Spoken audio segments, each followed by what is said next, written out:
Hello दोस्तों, आप सभी का स्वागत है हिस्ट्री पथ चैनल पे। और पिछले पिछला जो वीडियो था जिसमें मैं नेट की शब्दावली पे बात कर रहा था, उसमें हमने आ, जो हमारी बात थी वो थोड़ी सी अधूरी रह गई थी, क्योंकि बैटरी डेड हो गई थी तो वीडियो वहीं पे रुक गया था। बस एक पॉइंट मिस हो गया था जो मैं आपको चाह रहा था कि आप लिख लो। हमने जो वेदांत पढ़ा था, वेदांत में एक चीज बतानी छूट गई थी, उससे पहले वीडियो बंद हो गया था। जो इसके प्रमुख व्याख्याकार हैं,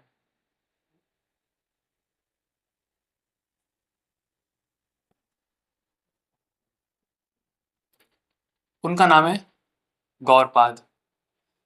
हमने पढ़ा कि जो वेदांत है उसके जो प्रमुख आचार्य हैं उनका नाम है बादरायण, जिन्होंने एक ग्रंथ लिखा था ब्रह्मसूत्र। और वेदांत के जो प्रमुख व्याख्याकार है उनका नाम है गौड़पाद। तो हमने पिछली कक्षा में पढ़ा था, वेदांत को हमने पढ़ा।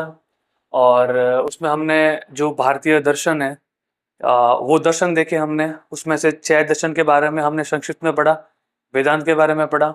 और फिर हमने जो अन्य 3 दर्शन थे उनका बस नाम लिखा है, क्योंकि वो जैन और बौद्ध धर्म तो आगे आएंगे पढ़ने के लिए, और जो वो चार्वाक धर्म है वो भी हम आगे पढ़ेंगे। तो आज हम बात करते हैं अपनी शब्दावली में, तीसरे नंबर पे आते हैं।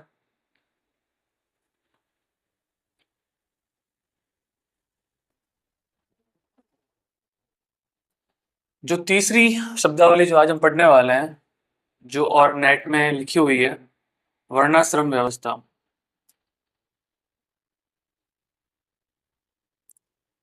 अब ये ऐसा नहीं कि जो मैं टर्मिनोलॉजी पढ़ा रहा हूँ वो सिर्फ और सिर्फ नेट के लिए ही इम्पोर्टेंट है। ये फर्स्ट ग्रेड के लिए, असिस्टेंट प्रोफेसर के लिए, जिस भी एग्जाम में हिस्ट्री पूछी जाती है उन सब में ये इम्पोर्टेंट है। नेट में बस अलग से स्पेशली मेंशन किया हुआ है, तो उसमें इन शब्दावली से सवाल बनने की थोड़ी संभावना ज़्यादा रहती है। लेकिन ऐसा नहीं कि सबके लिए इम्पोर्टेंट है। जब हम मध्यकाल पढ़ेंगे तो मध्यकाल में हम जो प्राचीन, अभी हम प्राचीन कालीन शब्दावली पे चल रहे हैं, इसके बाद में मध्यकालीन शब्दावली पाएंगे, फिर आधुनिक कालीन शब्दावली पाएंगे। तो मध्यकाल में जब मैं पढ़ा रहा हूँ अभी, सल्तनत काल शुरू होने वाला है, तो उसमें उसमें वो चीज़ें मैं फिर स्किप करूंगा जो मैंने यहाँ पे पढ़ा दी है टर्मिनोलॉजी में। जैसे मध्यकाल में हम मनसबदारी व्यवस्था पढ़ेंगे, मनसबदारी व्यवस्था जो अलग से भी दी हुई है शब्दावली में। तो मैं मनसबदारी व्यवस्था यहाँ पे पढ़ाऊंगा, तो फिर मैं वहां पे सिर्फ मेंशन कर दूंगा कि मैंने मनसबदारी व्यवस्था वहां पे पढ़ाई हुई है, आप वो जाके वीडियो देख सकते हो। फिर वहां से अलग पढ़ाने की जरूरत नहीं, क्योंकि जो भी है वो यहीं पर पढ़ा दूंगा। तो बात करते हैं वर्ण आश्रम व्यवस्था की।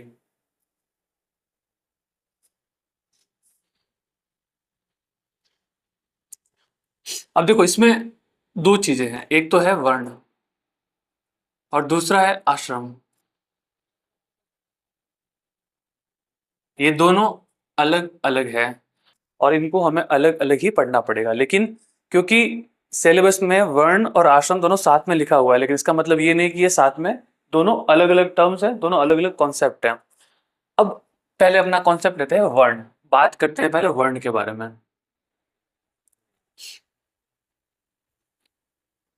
तो जब हम आर्यों की उत्पत्ति का या फिर आर्यों के भारत आगमन का सिद्धांत पढ़ते हैं, तो उसमें हम बहुत सारे सिद्धांत पढ़ते हैं। कोई कहते हैं कि आर्य उत्तरी ध्रुव से आए थे, कोई कहते हैं कि तिब्बत से आए थे, कोई कहते हैं भारत के ही थे। और ऐसे विभिन्न मत हम पढ़ते हैं आर्यों की उत्पत्ति और भारत आगमन के सिद्धांत में। उसमें जो सबसे प्रमाणिक जो मत है, जिसके ऊपर ज्यादातर इतिहासकार सहमत हैं, वो आता है मैक्स मूलर का। मैक्स मूलर कहते हैं कि जो आर्य है वो मध्य एशिया, मिडल एशिया से आए थे और साउथ एशिया की ओर गए थे। तो आए कहाँ से थे? मध्य एशिया से। और कहाँ पर आए? साउथ एशिया में। साउथ एशिया मतलब कि हमारा जो ये भारत हो गया, पाकिस्तान हो गया, और जो अफगानिस्तान है, ये जो पूरा का पूरा जो थाईलैंड, इंडोनेशिया, वो जो भी क्षेत्र हैं वो सारे के सारे साउथ एशिया में आते हैं। तो उस बात को जब हम यहाँ पे समझते हैं तो आप समझिएगा इस चीज को कि ये है मध्य एशिया। अब यहाँ पे मैं जो बात करने जा रहा हूँ वो मैं मैक्स मुलर ने जो बोला है कि मध्य एशिया से जो आर्य आए थे, और उस पे ज्यादातर इतिहासकार सहमत है। मैं उसी कॉन्सेप्ट को यहाँ पे समझा रहा हूँ ताकि आपको समझ में आए कि मैटर क्या है? अभी हम मानते हैं कि मध्य एशिया है और मध्य एशिया में रहते थे आर्य। अब आर्य, आर्य एक शब्द है जिसका अर्थ है श्रेष्ठ। तो यहाँ पर जो आर्य है इसका मतलब श्रेष्ठ है, कि हम अगर दूसरों से श्रेष्ठ है तो मैं आर्य, अगर मैं किसी दूसरे व्यक्ति से श्रेष्ठ हूँ तो मैं आर्य हूँ। अब वहां पे जातिवादी का इतना कुछ भी नहीं है। जो मध्य एशिया से जो लोग आए थे वो खुद को सुपीरियर समझते थे, और सुपीरियर के लिए जो टर्म यूज किया जाता था वो आर्य वर्ड यूज किया जाता था। तो ये आर्य कहलाते हैं। अब जो आपको बात समझ नहीं आना, इनकी जो रेस थी, रेस मतलब कि वो भागने वाली रेस नहीं, जो इनकी नस्ल थी उस नस्ल का नाम था कॉकेसाइड्स। हम जब हड़प्पा सभ्यता पढ़ते हैं तो उसमें पढ़ते हैं कि हमें मेडिटेरियन, अल्पाइन, और जो जिसको हम भूमध्य सागरीय बोलते हैं, प्रोटो ऑस्ट्रेलियाइड, जो कांस्य की जो मूर्ति हमें हड़प्पा सभ्यता में मिली है, जिसके आपने पिक्स देखे होंगे, तो वो कहते हैं कि ये कौन सी जो जाति है या नस्ल है उससे संबंधित है, तो हम कहते हैं कि ये प्रोटो ऑस्ट्रेलियाइड है। तो ये विभिन्न प्रकार की नस्ल है, मतलब कि एक नस्ल के कुछ अलग गुण हैं, दूसरी नस्ल के कुछ अलग गुण हैं। जैसे मैं बात करूं, जो आर्य थे वो थे कॉकेसाइड नस्ल के। अब इस कॉकेसाइड नस्ल की विशेषता क्या थी? तो पहले इनका जो कद है वो बड़ा होता था, मतलब कि हाइट अच्छी होती थी उनकी। दूसरा, इनका जो रंग था वो गोरा था। ठीक है। तो जो कॉकेसाइड नस्ल के जो आर्य लोग थे जो कि मध्य एशिया से साउथ एशिया में आए थे, वो उनका कद काफी बड़ा था, रंग गोरा था, और उनका जो डील डॉल था वो काफी सुडौल था। तो मतलब एक तरीके से एक परफेक्ट स्ट्रक्चर था उनका, हाइट अच्छी, रंग गोरा, और सब चीजें उनमें अच्छी थी। और फिर बात करते हैं हम यहाँ पर, ये मानते हैं अपना साउथ एशिया, दक्षिण एशिया,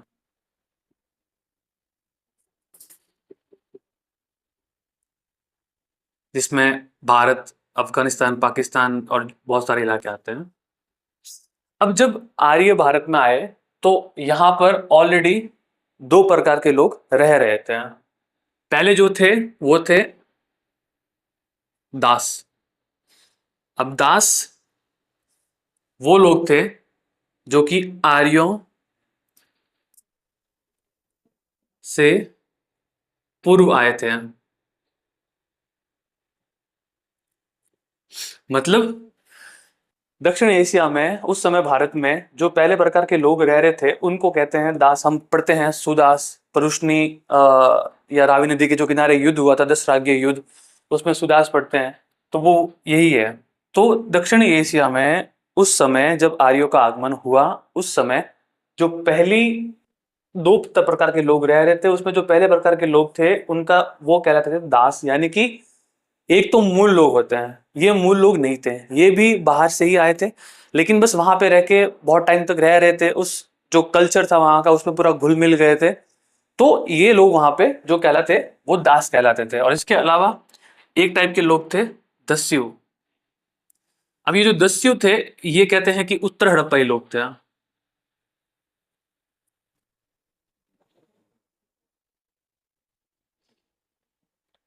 कि जो दूसरे टाइप के लोग थे वो उत्तर हड़प्पाई थे। सबसे पहले हड़प्पा सभ्यता अगर हम माने कि वो वैदिक सभ्यता से पहले आई है, तो ऐसा माना जाता है कि जो हड़प्पा सभ्यता के जो लोग थे, फिर हड़प्पा सभ्यता का जो पतन होता है, तो जो उत्तर हड़प्पाई लोग होते हैं वो कहलाते थे दस्यु। फिर इनके बाद में आए दास, जो कि यहाँ के नहीं थे, बाहर से आए थे, लेकिन एक टाइम के बाद में इनकी और इनकी काफी समानताएं थी, तो इनके कल्चर में मिक्स हो गए थे। तो दस्यु और दास में आपको अंतर समझना है, दोनों एक नहीं है। फिर जब ये आते हैं तब भारत, तब दक्षिण एशिया में ये दोनों ऑलरेडी वहां पर थे। अब बात की जाए इनके नस्ल की, तो ये कौन कौन से नस्ल के थे? तो प्रोटो ऑस्ट्रेलियाइड,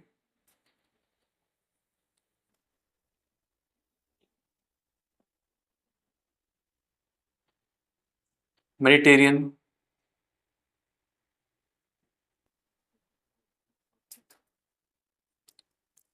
अल्पाइन, और मंगोलाइड। अब जब हम पढ़ते हैं हड़प्पा सभ्यता को तो वहां पे इनको डिटेल से समझते हैं कि इनमें क्या क्या डिफरेंसेस है। उतना डिटेल में अभी हमको पढ़ने की जरूरत नहीं है।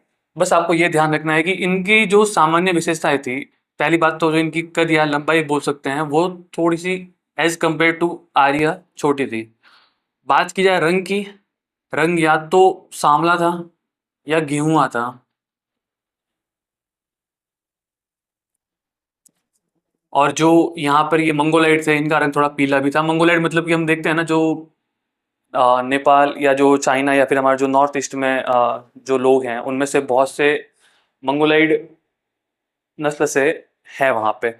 आप चाइना वाला समझ लो या फिर नेपाल वाला समझ लो, वो जो है रेस वो मंगोलाइड कहलाती है। तो ये जो दास और दस्यु थे, इनमें ये चार नस्ल थी: प्रोटो ऑस्ट्रेलियाइड, मेडिटेरियन, अल्पाइन और मंगोलाइड। इनका कद छोटा, रंग सांवला या गेहुआ या फिर पीला। ठीक है, तो यहाँ पे आप समझो आर्य कॉकेसाइड्स, इनका कद बड़ा था, ये रंग में गोरे थे। ये जो चार जो दो वर्ग थे जिसमें चार नस्ल के लोग रह रहे थे, उनका कद छोटा था, रंग सांवला गेहूं या पीला था। फिर यहाँ पे आते हैं आर्य।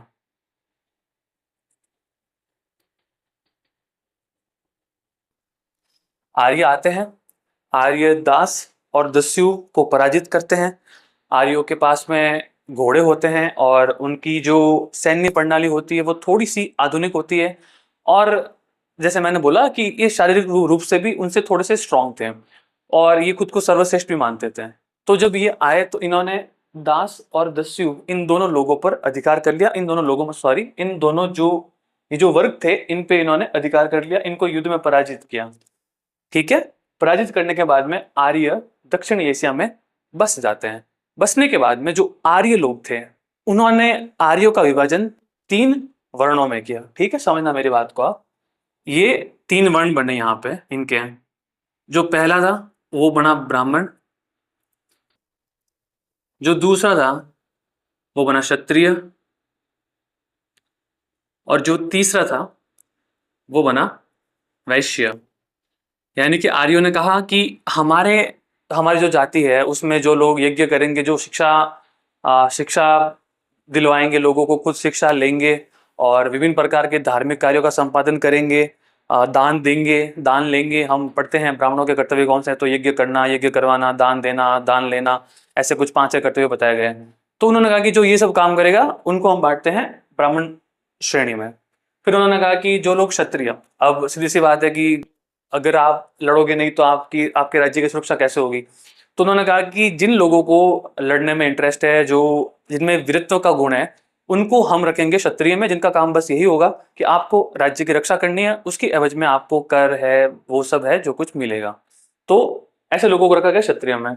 फिर आता है वैश्य वर्ण कि भाई सेना बना ली हमने, उसके लिए हमने क्षत्रिय रख लिए। और फिर ब्राह्मणों को जो जितने भी धार्मिक कार्य थे उसके लिए हमने ब्राह्मण वाला वर्ग बना दिया। बट पैसे कहाँ से आएंगे? अगर कोई व्यापार नहीं करेगा तो फिर पैसे आएंगे नहीं। व्यापार नहीं करेगा तो कर कर कहाँ से मिलेगा? फिर पैसे ही नहीं आएंगे। फिर पैसे नहीं आएंगे तो आप सेना नहीं बना सकते, राज्य को अच्छे से स्थापित नहीं कर सकते। दान क्या दोगे, दान क्या लोगे, तो फिर वो भी तो संभव नहीं है ना। तो फिर तीसरा वर्ण बनाया उन्होंने वैश्य, कि भाई उनमें वो लोग आएंगे जो लोग व्यापार करेंगे और व्यापार करके हम इनकी रक्षा करेंगे, ये हमको कर देंगे और ये हमारे जितने भी धार्मिक कार्य है उनका संपादन करेंगे। ये उन्होंने मोटा मोटा अपने अंदर विभाजन कर लिया। ये विभाजन फ्लेक्सिबल था, अभी तक रिजिड नहीं था, मतलब लचीला विभाजन था, चेंजेबल था। जरूरी नहीं है कि कोई ब्राह्मण पैदा हुआ है तो वो ब्राह्मण ही रहेगा। उसका मूड हुआ कि उसको लगता है कि मेरे अंदर वो ऐसे गुण हैं जो एक क्षत्रिय में होने चाहिए, तो वो यहाँ पर शिफ्ट हो सकता था। किसी को लगता था कि कोई वैश्य है उसके अंदर वो ब्राह्मणों वाले गुण हैं, तो वो यहाँ पे शिफ्ट हो सकता था। तो ये जो था अभी फ्लेक्सिबल था। आप समझना, आपको सब कुछ समझ में आ जाएगा। फिर इन्होंने यहाँ पर दास और दस्यु को पराजित किया और इन दोनों को मिला के एक वर्ण बनाया शूद्र। इनको बनाया शूद्र वर्ण। अब ये जो शूद्र वर्ण था इनका कार्य क्या था? इनका कार्य ये था कि भाई आप जो ब्राह्मण है, जो क्षत्रिय है, जो वैश्य है, उनकी सेवा का कार्य करो, या फिर जो भी सेवा संबंधी कार्य है आप उसमें संलग्न रहो। ठीक है, तो दास और दस्यु को मिला के बनाया शूद्र। और जो खुद जो कॉकेसाइड्स नस्ल के थे इनमें से अपने 3 वर्ण बनाए, ब्राह्मण, क्षत्रिय, वैश्य। आई होप कि यहाँ तक आपको समझ में आया होगा कि मध्य एशिया में आर्य थे जिनकी नस्ल कॉकेसाइड थी, जिनका कद बड़ा था, रंग गोरा था। वो फिर वहां पर आते हैं दक्षिण एशिया में, जहां पर दास और दस्यु लोग रह रहे थे। दास लोग जो कि आर्यों से पूर्व आए थे, और दस्यु लोग जो मूल निवासी थे, जो हड़प्पाई उत्तर हड़प्पाई लोग थे। और इनकी जो नस्ल थी वो थी प्रोटोस्टेलाइड, मेडिटेरियन, अल्पाइन, मंगोलियन, जिनका कद छोटा, रंग सांवला, गेहूं या पीला था। तो और इन्होंने जब यहाँ पर आक्रमण किया, जब ये यहाँ पर आए, तो ये थोड़े से इनकी तुलना में आधुनिक थे, सैन्य हथियार थे, घोड़े थे पास में। तो इन्होंने इनको पराजित किया। पराजित करने के बाद में इन्होंने वहां पे शासन स्थापित किया। फिर शासन व्यवस्था को सुव्यवस्थित करने के लिए 4 वर्णों का निर्माण किया, जिसमें 3 वर्णों का निर्माण स्वयं में से किया, ब्राह्मण, क्षत्रिय, वैश्य, और इन दोनों को मिला के शूद्र वर्ण बनाया। अभी तक वर्ण व्यवस्था पूर्ण रूप से लागू नहीं होगी। मैं आगे एक एक चीज क्लियर करूंगा, आपको बस यहाँ तक समझना है कि ये जो वर्ण है ये शुरुआत में कैसे आया। अब बात करते हैं मेन पॉइंट की। एक वेद है ऋग्वेद।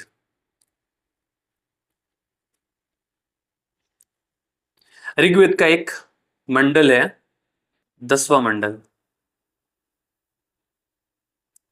और इसी 10वें मंडल का एक सूक्त है जिसको कहते हैं पुरुष सूक्त। देखो मैं यहां पे समझाता हूं, ठीक है। देखो, एक होते हैं मंत्र, हम मंत्र उच्चारण करते हैं, हम गायत्री मंत्र बोलते हैं। हम जब विद्यालय में होते हैं, हम गुरुकुल में होते हैं, या फिर ऐसे कोई भी धार्मिक स्थान पर होते हैं, तो हम बहुत सारे मंत्रों का उच्चारण करते हैं, जिसमें से गायत्री मंत्र एक है। तो मंत्र एक 4-5 या जितने भी लाइनें हो सकती है, लेकिन वो पूरा एक स्ट्रक्चर में होता है, और उसको वो एक होता है। अगर कोई मंत्र है तो वो एक प्रॉपर मंत्र है, उसके अंदर आप विभाजन नहीं कर सकते। तो अगर आप कोई मंत्र बोल रहे हो तो वो आपको शुरुआत से एंड तक वैसे वैसे बोलना पड़ेगा। तो सबसे छोटा होता है मंत्र। फिर बात करते हैं ऋचा।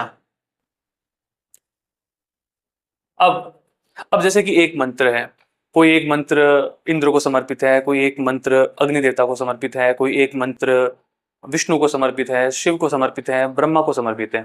अब देखो क्या है ना कि मंत्र बहुत सारे हैं। अब उसमें से जैसे मान लो कि किसी ऋचा में 20 मंत्र हैं, किसी ऋचा में 30 मंत्र हैं। तो मंत्रों, ऋचाओं में क्या है, मंत्र है। जैसे कि मान लो कि फॉर एग्जाम्पल जैसे कोई एक ऋचा हो गई, इसमें मंत्र हो गए 50। अब जरूरी नहीं है कि इसमें 50 मंत्र ही है। कहने का मतलब ये है कि एक ऋचा में डिफरेंट डिफरेंट जो संख्या में है जो मंत्र हो सकते हैं। लेकिन बस ये याद रखना है कि सबसे छोटी इकाई यहाँ पर मंत्र है। फिर जब बहुत सारे मंत्र बनते हैं उसको एक जगह पे संकलित किया जाता है, तो उससे बनती है ऋचा, ठीक है। फिर ऋचाओं से बनते हैं सूक्त, जो यहाँ पे हमारा पुरुष सूक्त है। मंत्रों का संकलन करके ऋचा बनाई। फिर ऐसे 2, 3, 4, 5 ऋचाओं को मिला के जो बना वो बना सूक्त। फिर सूक्त को मिला के जो बनता है वो बनता है मंडल, और मंडलों को मिला के जो बनता है वो बनता है वेद। तो ये एक स्ट्रक्चर है। तो एक वेद में मंडल हो गए, सूक्त हो गए, ऋचाएं हो गई, और मंत्र हो गए, ठीक है। मंत्र विभिन्न प्रकार की देवी देवताओं को समर्पित थे। फिर उन्हीं मंत्रों का संकलन ऋचाएं कहलाती थी। तो ऋचाएं भी अलग अलग देवताओं को समर्पित हो गई कि ये ऋचा भगवान शिव को समर्पित है, ये वरुण को समर्पित है, या देवियों को समर्पित है। फिर उन्हीं ऋचाओं को मिला के सूक्त बनाए जाते थे। फिर उन्हीं सूक्तों में फिर मंडल होते थे कि 1 मंडल, 2 मंडल, 3 मंडल, 4 मंडल। एक मंडल में इतने सूक्त हैं, उस सूक्त में इतनी ऋचाएं हैं, उस ऋचाओं में इतने मंत्र हैं। तो एक जो वेद होता था, वेद में ये चीजें होती थी, मंडल, मंडल के अंदर सूक्त, सूक्त के अंदर ऋचाएं, ऋचाओं के अंदर मंत्र। यहाँ पर हमारा जो वेद है वो है ऋग्वेद, और जो मंडल है वो 10वां मंडल है, और जो सूक्त है वो पुरुष सूक्त है। अब मंत्र और ऋचा कौन से, इतना याद नहीं करना, अपने को पंडित बनने की जरूरत ही नहीं है उसमें। बस यहाँ ये याद रखना, ये मैंने आपको एक नॉर्मल सा कॉन्सेप्ट बताया है कि वेदों में क्या होता है, आपकी बेसिक अंडरस्टैंडिंग के लिए। तो वेद का नाम हो गया ऋग्वेद, इसका मंडल हो गया 10वां मंडल, और ये मंडल बाद में जोड़ा गया है। ऋग्वेद का प्रथम और जो अंतिम मंडल है, यानी कि जो पहला और जो 10वां मंडल है, 10वां मंडल अंतिम मंडल है, ये बाद में जोड़ा गया। ऐसा नहीं है कि जो पहला मंडल है इसको पहले जोड़ा गया होगा, नहीं। पहला और अंतिम सबसे बाद में जोड़े गए हैं। तो बाद में जोड़े गए हैं तो इनमें जो बातें जो सम्मिलित की गई है वो ऋग्वेदिक काल के बाद की बात है, या फिर ऋग्वेदिक काल के एंड की बात है। जब हम ऋग्वेदिक काल पढ़ते हैं तो उसकी अवधि हम पढ़ते हैं कि 1500 से 1000 ईसा पूर्व पढ़ते हैं। तो ये जो मंडल शामिल किए गए, ये ऋग्वेदिक काल के या तो अंत में किए गए हैं या उत्तर वैदिक काल के शुरुआत में किए गए, प्रथम और 10वां मंडल। ठीक है, तो ऋग्वेद का 10वां मंडल, उसका पुरुष सूक्त, और उसमें यह कहा गया है कि ब्रह्मा के मुख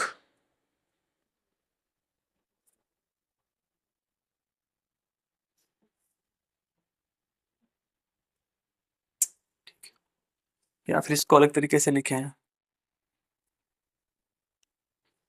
कोई बात नहीं, छोड़ो यार।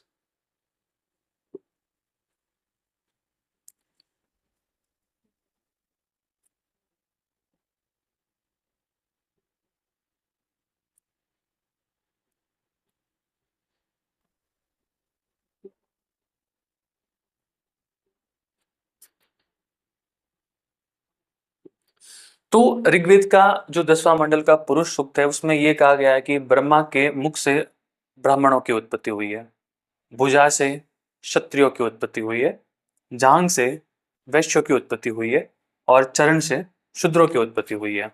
अब इस बात को आप समझना कि इसमें एक ब्रह्मा है, ब्रह्मा मतलब कि एक आप ऐसा पुरुष मान सकते हो, कालजयी पुरुष मान सकते हो, या इनको आप भगवान मान सकते हो, एक ऐसी शक्ति मान सकते हो जो हम सबसे परे हैं, जिससे सृष्टि का निर्माण हुआ है।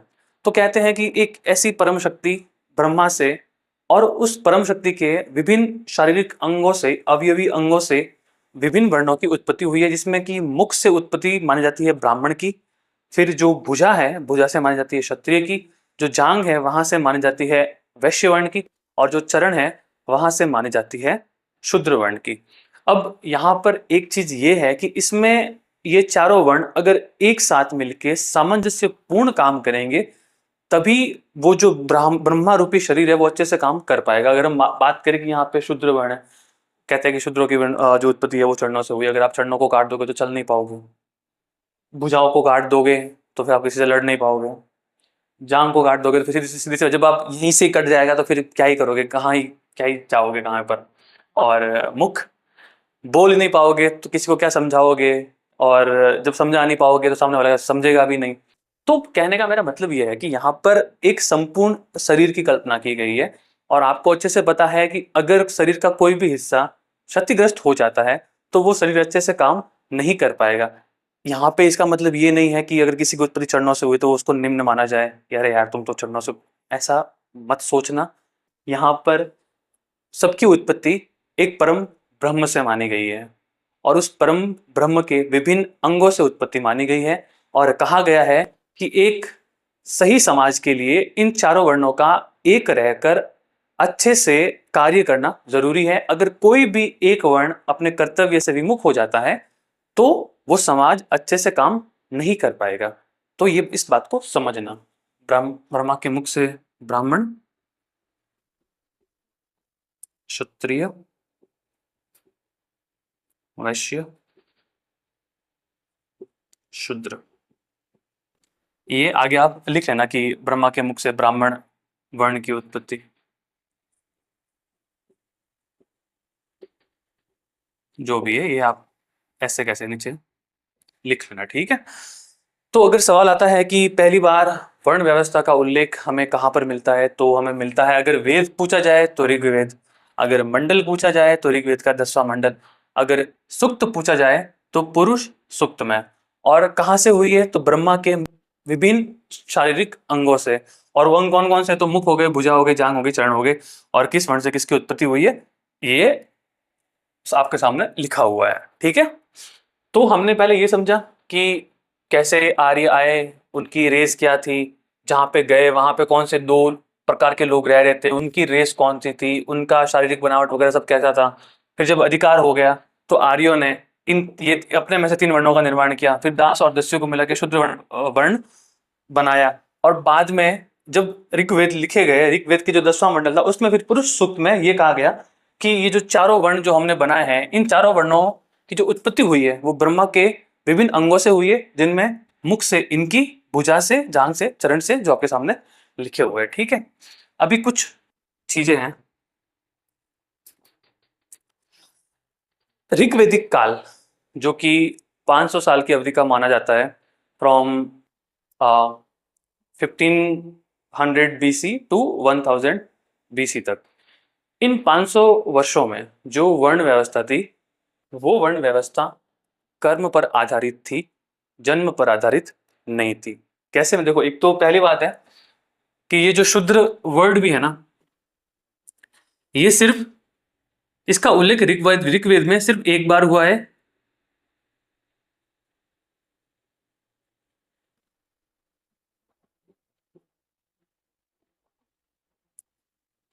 संपूर्ण ऋग्वेद में शूद्र शब्द का उल्लेख सिर्फ एक ही बार हुआ है, और वो भी इसी में हुआ है, पुरुष सूक्त में 10वें मंडल में, जो कि बाद में जोड़ा गया था। ठीक है, तो समझो पूरे ऋग्वेद जो हम उसकी 500 साल की अवधि मानते हैं, उसमें अगर शूद्र वर्ण का उल्लेख सिर्फ एक बार हुआ है, तो सीधी सी बात है कि अभी तक वर्ण व्यवस्था नियमित भी नहीं थी, और उतनी एक संरचित भी नहीं थी, और जन्म पर आधारित भी नहीं थी। ऋग्वैदिक काल में वर्ण व्यवस्था कर्म पर आधारित थी, और शूद्र वर्ण एक नियमित वर्ण भी नहीं था। मैं यहां पे लिख रहा हूं, ठीक है। देखो, वैदिक काल, या उसको आप ऋग्वैदिक काल भी बोल सकते हो।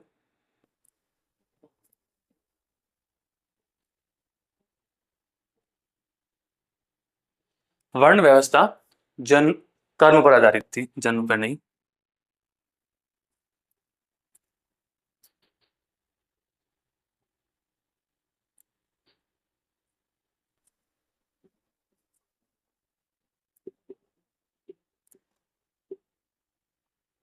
पहली बात तो कर्म पर आधारित थी। दूसरी बात, ये जो शूद्र है, ये नियमित वर्ण भी उस समय नहीं था। नियमित मतलब कि था, लेकिन एक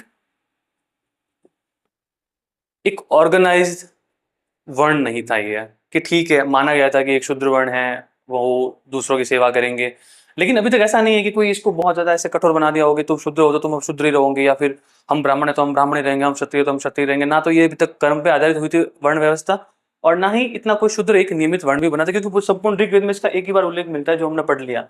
ये नियमित वर्ण भी नहीं था। ठीक है, हाँ। अब हम कैसे बोलते हैं कि जो वर्ण व्यवस्था है ये कर्म पे आधारित थी, तो इसमें एक कोट आता है, आ, ऋग्वेद में शायद वो कोट है, आपने पढ़ा भी होगा, जिसमें एक व्यक्ति बोलता है कि मैं शिक्षक हूँ, मेरे जो पिताजी हैं वो डॉक्टर है, वैद्य है, और जो मेरी माता है वो चक्की पीसने वाली महिला है, यानी कि जो अनाज को पीसती है वो है। तो इसमें अब तीनों वर्ण अलग अलग है। अब आप बात करोगे उसकी माता की, तो वो शूद्र वर्ण में आएगी, क्योंकि वो एक तरीके से वो कार्य कर रही है जो उस समय शूद्रों के लिए उल्लेखित थे। और जो उसके पिताजी थे वैद्य, अब वैद्य आप चाहो तो ब्राह्मण में रख सकते हो या फिर वैश्य में रख सकते हो, और वो खुद शिक्षक था, आप उसको भी आप ब्राह्मण में रख सकते हो, या वैद्य जो वैश्य वर्ण उसमें रख सकते हो। तो एक ही परिवार में तीन वर्णों के लोगों का रहना इस बात का प्रमाण है कि ऋग्वैदिक काल में या वैदिक काल में या फिर पूर्व वैदिक काल में जो वर्ण व्यवस्था थी, पूर्व वैदिक काल नहीं, ऋग्वैदिक या वैदिक काल, जो वर्ण व्यवस्था थी वो उसका स्वरूप लचीला था, वो कठोर नहीं थी, और वो जन्म पर आधारित न होकर कर्म पर आधारित थी। व्यक्ति अपनी स्वेच्छा से किसी भी वर्ण में आ जा सकता था, किसी भी वर्ण को ऊंच नीच की नजर से नहीं देखा जाता था। अगर कोई व्यक्ति ब्राह्मण वर्ण में पैदा होता है, उसको लगता है कि नहीं मुझे तो व्यापार करना है, तो वो शूद्र वर्ण में भी जा सकता था, वैश्य वर्ण में भी जा सकता था। अगर कोई व्यक्ति वैश्य वर्ण में पैदा हुआ, उसको लगता है कि मुझे शिक्षा का कार्य करना है, मुझे धार्मिक कार्य करवाना है, तो वो ब्राह्मण वर्ग में भी जा सकता था। हम पढ़ते भी हैं, विश्वामित्र के बारे में हम पढ़ते हैं। तो विश्वामित्र क्षत्रिय थे, लेकिन बाद में उनको लगा कि मैं जो मेरी बुद्धि है, जो मेरा एक कौशल है, वो क्षत्रिय वाला ज्यादा ना होके ब्राह्मणों वाला ज्यादा है, तो मेरे अंदर वो गुण ज्यादा है। तो उनको लगा कि मेरे लिए वो चीज सही है, तो वो विश्वामित्र बाद में ब्राह्मण बने, ऋषि बने। तो इसका मतलब ये नहीं कि विश्वामित्र ब्राह्मण थे, वो क्षत्रिय थे। परशुराम ब्राह्मण थे, लेकिन बाद में वो, ठीक है, वो युद्ध लड़े, उन्होंने जो भी कार्य किया वो क्षत्रिय वाले कार्य किए। तो कहने का तात्पर्य बस यही है कि इस समय तक ऋग्वैदिक काल में जो वर्ण व्यवस्था थी वो कर्म पर आधारित थी और लचीली थी। ठीक है, याद रखना, वर्ण व्यवस्था कर्म पर आधारित या नियमित नहीं थी। ठीक है, फिर दूसरा पॉइंट, उत्तर वैदिक काल में,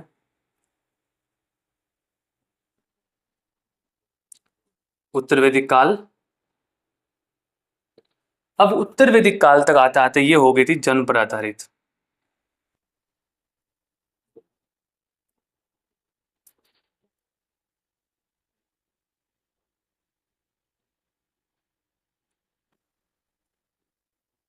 और इसका जो स्वरूप है वो थोड़ा सा कठोर हो गया था।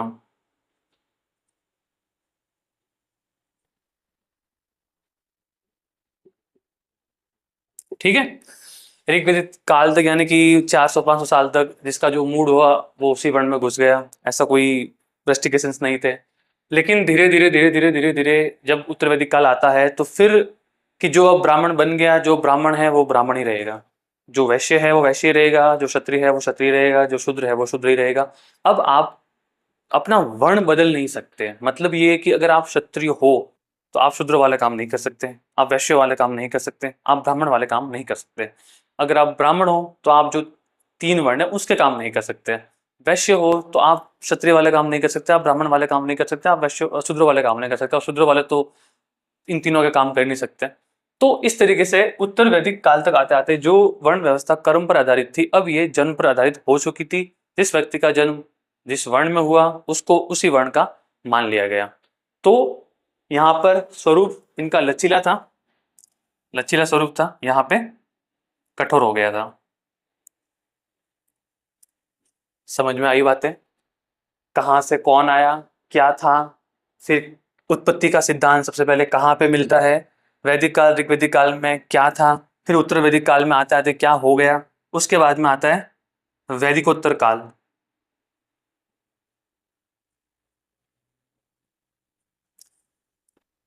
या फिर इसे हम महाजनपद काल भी कह सकते हैं, क्योंकि वैदिक काल के बाद में महाजनपद काल ही आता है। अभी तक तो सिर्फ और सिर्फ चार वर्ण ही बने थे। हम चार वर्णों के अलावा अभी तक जाति व्यवस्था अस्तित्व में नहीं आई थी। लेकिन महाजनपद काल में जाति व्यवस्था अस्तित्व में आ जाती है। जाति व्यवस्था मतलब एक ही वर्ण में अलग अलग जातियों का विभाजन, उन जातियों में फिर गोत्र का विभाजन। तो एक तरीके से उस महाजनपद काल तक आते आते भारतीय समाज बहुत सारी जातियों में, बहुत सारे जो गोत्र है उनमें बढ़ चुका था। ठीक है। महाजनपद काल में जाति व्यवस्था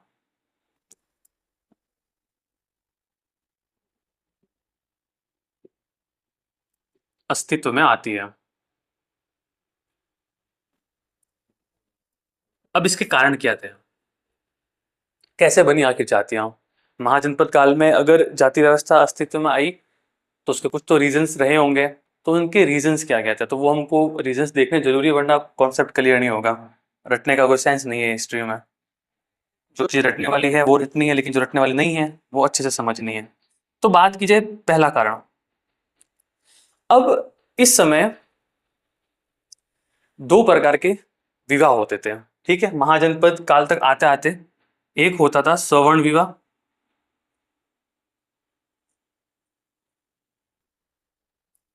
दूसरा होता था असवर्ण विवाह।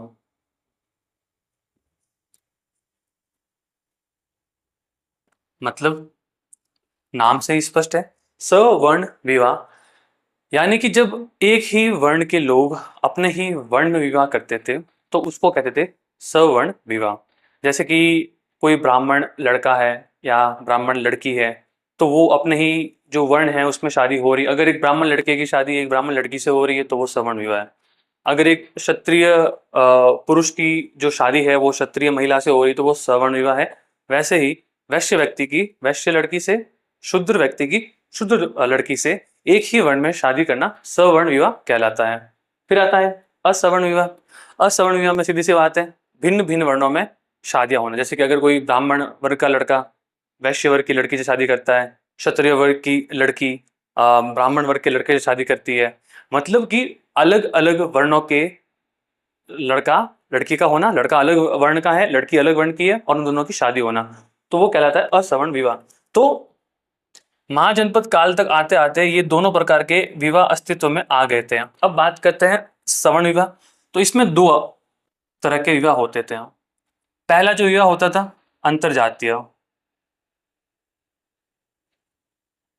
और जो दूसरा होता था वो होता था बहिर्जातीय। अब अंतरजातीय विवाह और बहिर्जातीय विवाह क्या है? अंतरजातीय विवाह एक ही वर्ण के, एक ही गोत्र के लोगों के बीच में होता था। अब इसमें ऐसा हो गया था कि सबसे ऊपर वर्ण थे, वर्ण के अंदर गोत्र बन गए थे, कोई कहते थे कि हम इस गोत्र से उत्पन्न हैं, कोई कहते थे हम इस गोत्र से उत्पन्न हैं, विभिन्न प्रकार के गोत्र बन गए थे। अगर विवाह एक ही गोत्र में होता था, यानी कि जैसे कि हम फॉर एग्जाम्पल ब्राह्मण वर्ण की बात करते हैं, हम कहते हैं कि ब्राह्मण वर्ण है, उसमें हम विभिन्न प्रकार के गोत्र पढ़ते हैं, कश्यप गोत्र हो गए, भरद्वाज गोत्र हो गया, विश्वामित्र गोत्र हो गया, वशिष्ठ गोत्र हो गया, बहुत सारे गोत्र हैं। तो अब जैसे कि जो कश्यप गोत्र के लड़का और लड़की की शादी होती है तो वो है अंतरजातीय विवाह, क्योंकि एक वर्ण के एक ही गोत्र में शादी हो रही है, ठीक है।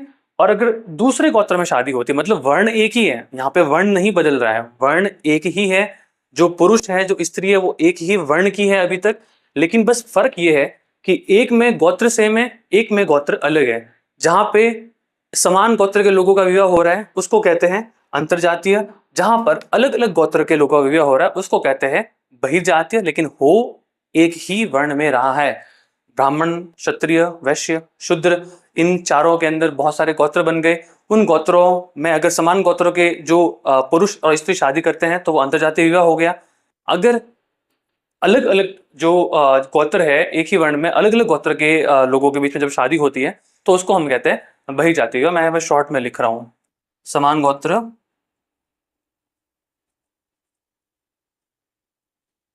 और ये अपना हो गया अलग अलग गोत्र,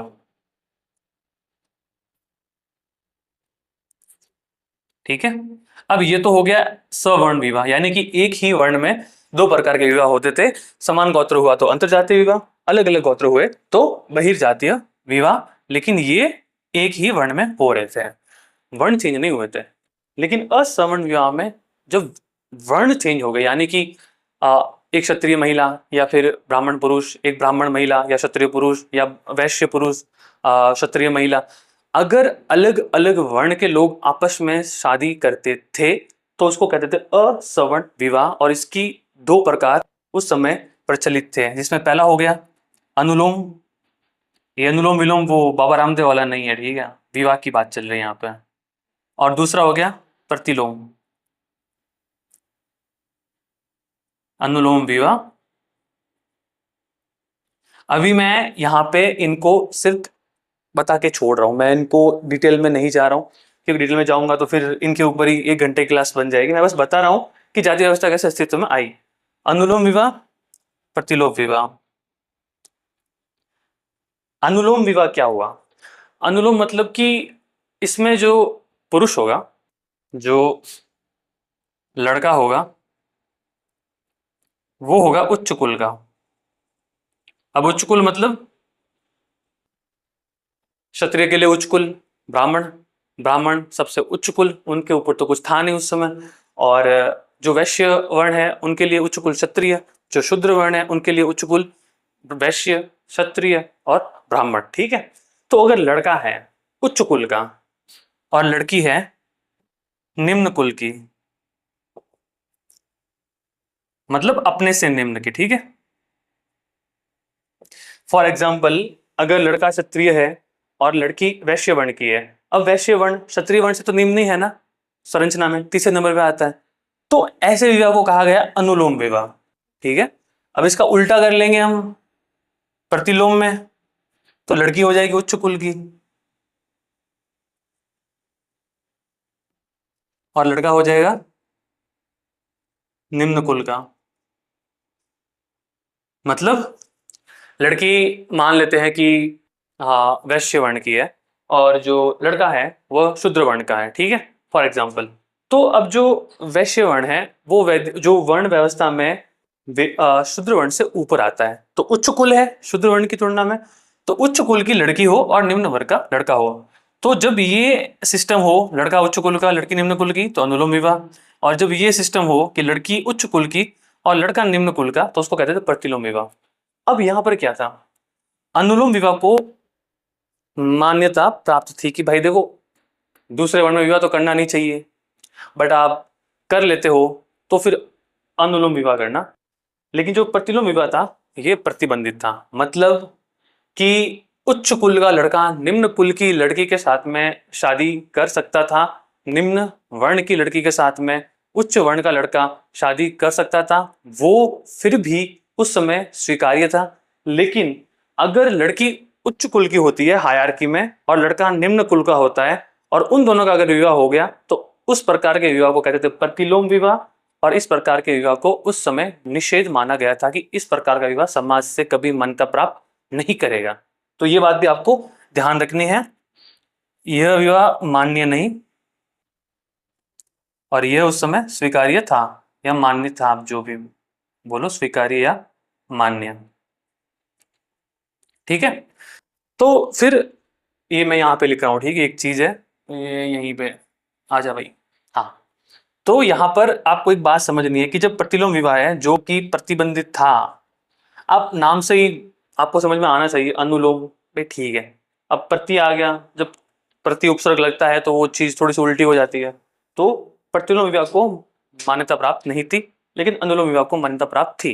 अब क्या हुआ, प्रतिलोम विवाह होता था, अब मान्यता तो प्राप्त है नहीं, लेकिन फिर भी होते तो थे, अपवाद तो हर जगह होते थे। तो जब किसी ऐसा विवाह होता था जिसमें लड़की उच्च कुल की है और लड़का निम्न कुल का है, और ऐसे विवाह से जो संतान की उत्पत्ति होती थी, उस संतान के लिए एक नया वर्ण बनाया गया, जिसको कभी कभी पांचवा वर्ण भी बोला जाता है। उनकी संतान को कहते थे चांडाल। चांडाल आपने वर्ड सुना होगा, और बौद्ध धर्म में उनको कहा जाता है हिनशिप। ठीक है, प्रतिलोम विवाह से उत्पन्न संतान चांडाल या हिनशिप कहलाती थी, जिसको समाज में मान्यता प्रदान नहीं की गई थी। हिनशिप, चांडाल या हिनशिप कहलाती थी।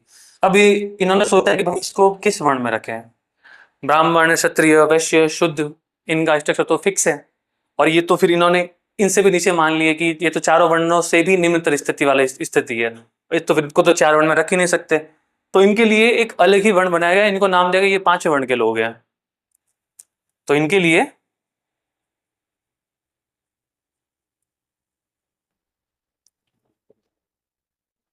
पांचवा वर्ण बनाया गया।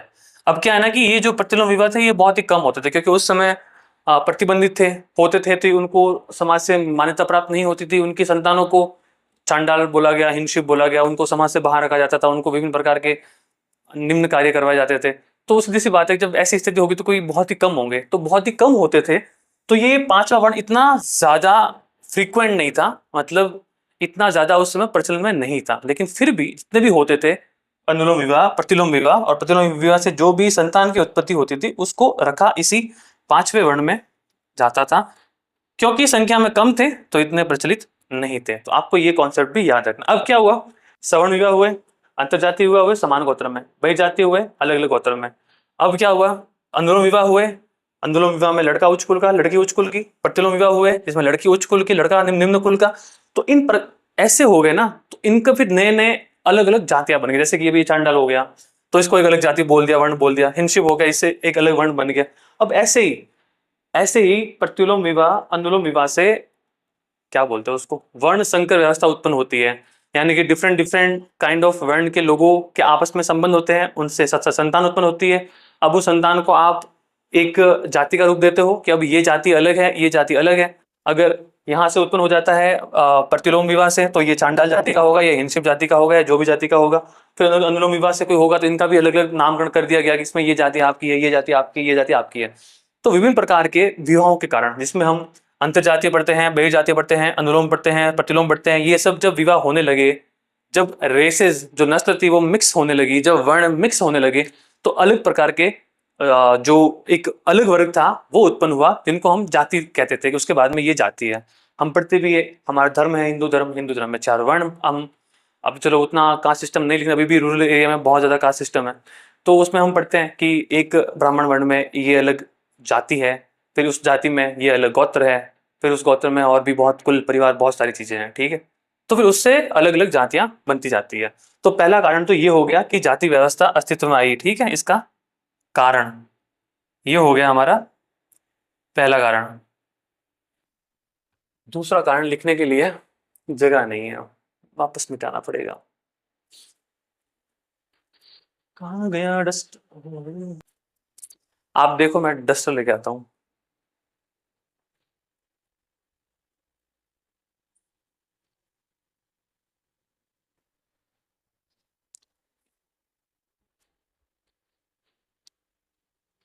आई होप कि आपने ये देख लिया होगा, आपको यहाँ तक ये सारी चीज़ समझ में आ गई होगी। आप लिखना चाहो तो मैंने कोशिश की है अच्छे से लिखने की, तो अगर आप लिखना चाहो तो आप भी बिल्कुल लिख सकते हो। पॉज करके देख लो, फिर मैं दूसरा कारण बताता हूँ, ठीक है?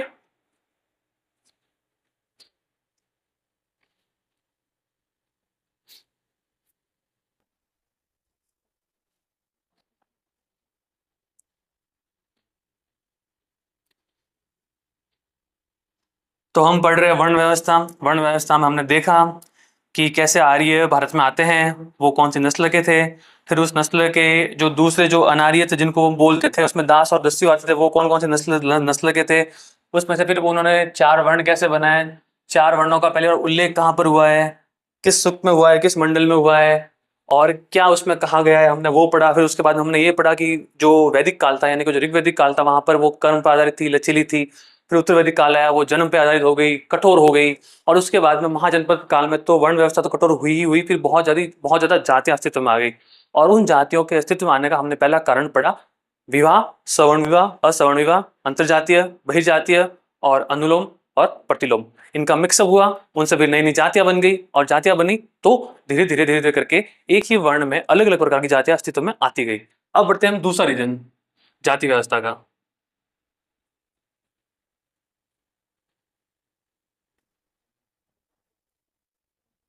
एक कारण हमने पढ़ लिया, ठीक है? कौन सा पढ़ा? विवाह, सवर्ण और असवर्ण। अब इसमें भी वो जो दो थे, अंतर्जातीय, बहिर्जातीय और अनुलोम प्रतिलोम, वो हमने पढ़ लिया। अब पढ़ते हैं हम दूसरा कारण। अब क्या हुआ कि जैसे जैसे हम पढ़ेंगे आगे तो और समझ में आएगा कि उत्तर वैदिक काल के बाद में महाजनपद बन गए। ऋग्वैदिक काल में जन थे, उत्तर वैदिक काल में जनपद हो गए। फिर महाजनपद काल आया जहां पर जनपद जो थे वो महान जनपद में बदल गए थे। उस समय धीरे धीरे नगरीकरण होने लगा था, जो व्यापार था वो उच्च पैमाने पर हो रहा था। और उस समय जो एक तरीके से आप बोल सकते हो कि जो ग्रामीण व्यवस्था से धीरे धीरे जो संरचना थी वो नगरीय व्यवस्था में परिवर्तित हो रही थी। उस समय महान महान राज्य बने, उसमें राजा बने, और विभिन्न प्रकार के कर लगाए जाते थे, अलग अलग प्रकार के व्यापार वाणिज्य होते थे। तो उस समय व्यापार वाणिज्य के आधार पर भी अलग अलग जाति बन गई। जैसे जो सोने का काम करता था उनको सोनार बोल दिया गया, जो लोहे का काम करता था उनको लोहार बोल दिया गया। और जो भी अलग अलग प्रकार के आज भी हम जो ऑक्यूपेशंस के आधार पर अलग अलग लोगों को बांटा है, तो वो भी एक तरीके से हमने उसी समय जाति व्यवस्था के अनुरूप बांटा था। एक का तो विभाजन हो गया विवाह के आधार पर। दूसरा, अगर कोई व्यक्ति सोने का कार्य करता था उसको सोनार नाम दे दिया, और लोहे का काम करता था तो उसको लोहार नाम दे दिया। और कोई और भी अलग अलग प्रकार जो भी काम करते थे उनको हमने अलग अलग नाम दे दिए। और ये अलग अलग नाम दे दिए तो फिर वो एक जाति बन गई धीरे धीरे करके, कि अब जो ये सोने का काम कर रहे हैं ये सोनार है, तो उनके आने वाले बच्चे भी यही काम करेंगे। कोई दूसरा काम कर रहे हैं, इनकी जाति ये है, तो आने वाले बच्चे भी यही काम करेंगे। तो वर्ण व्यवसाय या व्यापार के आधार पर जब नामकरण हुआ तो उससे भी जाति व्यवस्था अस्तित्व में आती है। तो दूसरा रीजन मैं लिख रहा हूं यहाँ पे, व्यापार वाणिज्य के आधार पर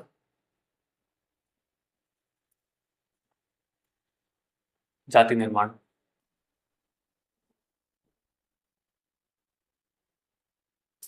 ठीक है? और तीसरा, अब जो चार वर्ण थे जिनको हम बोलते हैं वैदिक जन, फिर क्या हुआ उत्तर वैदिक काल में, महाजनपद काल में भारत से बाहर भी लोग आए जिनको, जो वैदिक जन नहीं थे लेकिन वो भी लोग तो थे ही ना। वो व्यापारी हो सकते हैं, कोई भी हो सकते हैं, वो अरब से आ गए हो, वो किसी और जगह से आ गए, तो वो भी धीरे धीरे आके भारत में बसने लगे। तो जो ये जो जन थे, जो वैदिक जन से अलग थे, जब वो आए वो बसे, और जब उन्होंने वहां पे रहना शुरू किया, रहेंगे तो शादियां की तो सीधी सी बात है, वैदिक जन तो वो थे नहीं, दूसरे जन के लोग थे। फिर उनसे जो संतान उत्पन्न हुई, फिर उनको एक अलग अलग जाति का नाम दे दिया, तो फिर उससे भी अलग जाति बन गई। तो जो तीसरा रीजन हम मानते हैं जाति व्यवस्था के उत्पन्न होने का कारण महाजनपद काल में, वो मानते हैं वैदिक उत्तर लोगों का प्रवेश, यानी कि वे लोग जो वैदिक जन नहीं थे, यानी कि जो ऋग वैदिक काल उत्तर वैदिक काल से संबंधित नहीं थे, जो बाहर से आए थे और बाहर से आके बस गए थे, बसने के बाद में उन्होंने शादियां कर ली थी, शादियां करने के बाद में संतान उत्पत्ति हुई थी, तो उस एक संतानों को उस एक जो ये शादी हो रही थी इनको भी एक अलग जाति का रूप दे दिया। तो विवाह, व्यापार, वाणिज्य, वैदिक लोगों का प्रवेश, इन सब का जो मिक्सअप हुआ और व्यापार के आधार पर अलग अलग प्रकार की जातियों का नाम दे दिया गया, तो फिर वर्ण में जाति व्यवस्था उत्पन्न हुई। इसलिए जो अल बरूनी है, अल बरूनी का उस समय स्टेटमेंट आता है अपनी पुस्तक किताबुल हिंद में,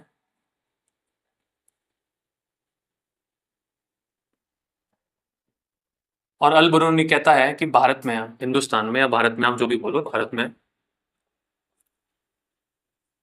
उस समय, किस समय, जिस समय ये अल बरूनी भारत आया था, उस समय हजारों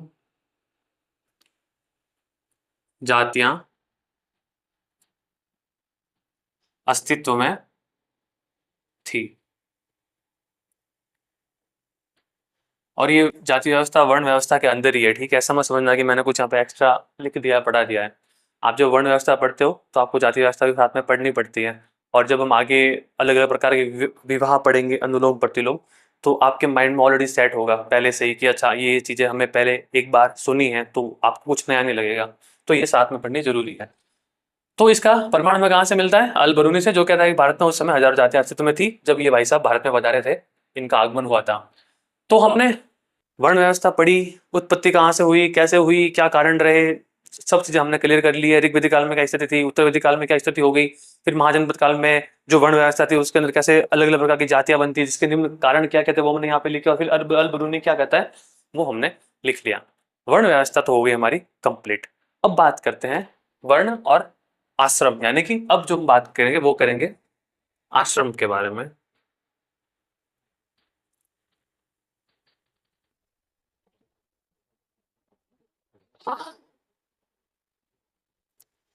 पहली बात कि आश्रम व्यवस्था अस्तित्व में, तो जो इसका कॉन्सेप्ट था, अवधारणा थी, वो तो आती है उत्तर वैदिक काल में, लेकिन जो ये लागू हुई थी ये हुई थी सूत्र काल में। वैदिक काल, उत्तर वैदिक काल, फिर उसके कुछ टाइम बाद में आता है सूत्र काल। तो सूत्र काल में जाके ये आश्रम व्यवस्था अच्छे से लागू हुई थी, लेकिन कॉन्सेप्ट उत्तर वैदिक काल में ही आ गया था, ठीक है। तो पहला पॉइंट तो यही है, अवधारणा उत्तर वैदिक काल में, यानी कि लागू हुई थी लेकिन एक उस लेवल तक लागू नहीं हुई थी उत्तर वैदिक काल में, परंतु लागूकरण सूत्र काल में, जो कि थोड़ा सा लेट आता है वैदिक काल का, ठीक है। पहली बात तो ये याद रखनी है। दूसरी बात, क्यों आई अस्तित्व में भाई, क्या कारण थे आश्रम बनाने के? तो उन्होंने ऐसा माना है कि एक व्यक्ति का जीवन हम 100 वर्ष मानते हैं। पहले के टाइम पे इन्होंने 100 वर्ष माना था। उस 100 वर्ष के जीवन को उन्होंने 4 पार्ट में बांटा, 0 से 25, 25 से 50, 50 से 75, 75 से 100। तो उन्होंने कहा कि भाई आपके जो आयु का जो जीवन है उसको हम अनुशासित करेंगे, उसको हम संतुलित करेंगे। आपकी जो जो निवृत्ति मार्गी लोग हैं, जो प्रवृत्ति मार्गी लोग हैं, यानी कि ऐसे लोग हैं जो भौतिकतावादी है, प्रवृत्ति मार्गी जो जो बिलीव करते हैं जिंदगी को जीने में कि ऐश मौज करो, जो भी आपको करना है अच्छा लगे वो करो। और कुछ लोग होते हैं प्रवृत्ति मार्गी, निवृत्ति मार्गी, जो बोलते हैं कि नहीं नहीं भाई ये सब मोह माया है, हम तो आराम से एक साइड में बैठ के भक्ति करेंगे भगवान की, और फिर भगवान की भक्ति में ही पूरा जीवन बिताएंगे, हमको इस मोह माया के चक्कर में ना पड़ना। तो वो होते हैं निवृत्ति मार्गी। और जो पढ़ते हैं भौतिकवादी होते हैं वो होते हैं प्रवृत्ति मार्गी। तो प्रवृत्ति मार्गी और निवृत्ति मार्गी, इन दोनों के बीच में संतुलन स्थापित करने के लिए एक चीज। दूसरी चीज, व्यक्तिगत उद्यम और सामाजिक संतुलन। व्यक्तिगत उद्यम मतलब एक इंसान है, इंसान की बहुत सारी नीड्स होती है, और उन नीड्स को पूरा करने के लिए कि वो एक इंसान अपनी खुशी के लिए दूसरे इंसान की खुशियों का अतिक्रमण ना करे, इसके लिए भी आश्रम व्यवस्था अस्तित्व में आई। यहां पर मेरी खुशियों का मतलब व्यक्तिगत उद्यम, यानी कि मेरी खुद की खुशियां, और सामाजिक संतुलन उसमें कैसे कि मेरी जो खुशियां हैं, जो मैं चाहता हूं, ऐसा नहीं है कि मैं अपनी खुशियों को प्राप्त करने के लिए दूसरों की खुशियों की बलि चढ़ाता जाऊं। जैसे कि उस समय कोई ऐसा पुरुष हो जाता है कि भाई वो बहुत ही बहादुर है, या फिर राजा है, या फिर उसके पास पावर बहुत ज्यादा है, जो भी है। अब उसका मूड चले कि मैं तो एक गांव की सारी लड़कियों से, औरतों से मैं ही शादी करूंगा, तो फिर बाकी के तो कुंवारे रह जाएंगे ना फिर। तो उसने फिर अपनी खुशियों के लिए दूसरे की खुशियां दांव पे लगा देना कि बस मैं ही खुश रहूं, बाकी खुशी ना रहे। तो ऐसे फिर सामाजिक संतुलन कैसे होगा? तो उसी चीज के लिए एक और चीज कि अगर मान लो कि कोई बोलता है कि जितना भी इस गांव में सोना है, जितना भी इस गांव में खाना है, फ्रूट है, वो सब मेरे घर पे ही आएंगे, तो दूसरे क्या खाएंगे? तो वो भी तो पॉसिबल नहीं है ना भाई। तो आपको अपनी जिंदगी में खुश होना है, लेकिन आपको वो खुशी दूसरों की खुशी पे अतिक्रमण करके लागू नहीं करनी है। आपको ऐसा करना है कि आपकी जिंदगी में भी एक संतुलन बना रहे, आप भी खुश रहो, अच्छे से जियो, और जो दूसरे लोग हैं उनकी भी खुशियों का आप अतिक्रमण ना करो, और दूसरे लोग आपकी खुशी का अतिक्रमण ना करें, और वो भी आराम से रहे, अच्छे से रहे। तो उन्होंने 4 आश्रम बनाए, ठीक है। तो आर्यों का जीवन नियमित करने के लिए, अनुशासित करने के लिए, प्रवृत्ति मार्गी और निवृत्ति मार्गी, इन दोनों के बीच में संतुलन स्थापित करने के लिए, और व्यक्तिगत और सामाजिक नियंत्रण स्थापित करने के लिए आश्रम व्यवस्था अस्तित्व में लाई गई, ठीक है। तो ये यहाँ पे लिख लेते हैं कि अस्तित्व में क्यों आई।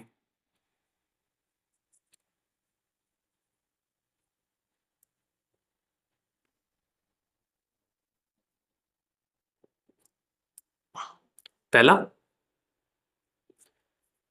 आर्यों का जीवन संतुलित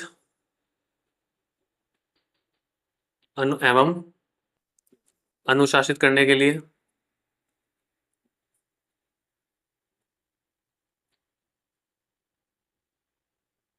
ठीक है। दूसरा, व्यक्तिगत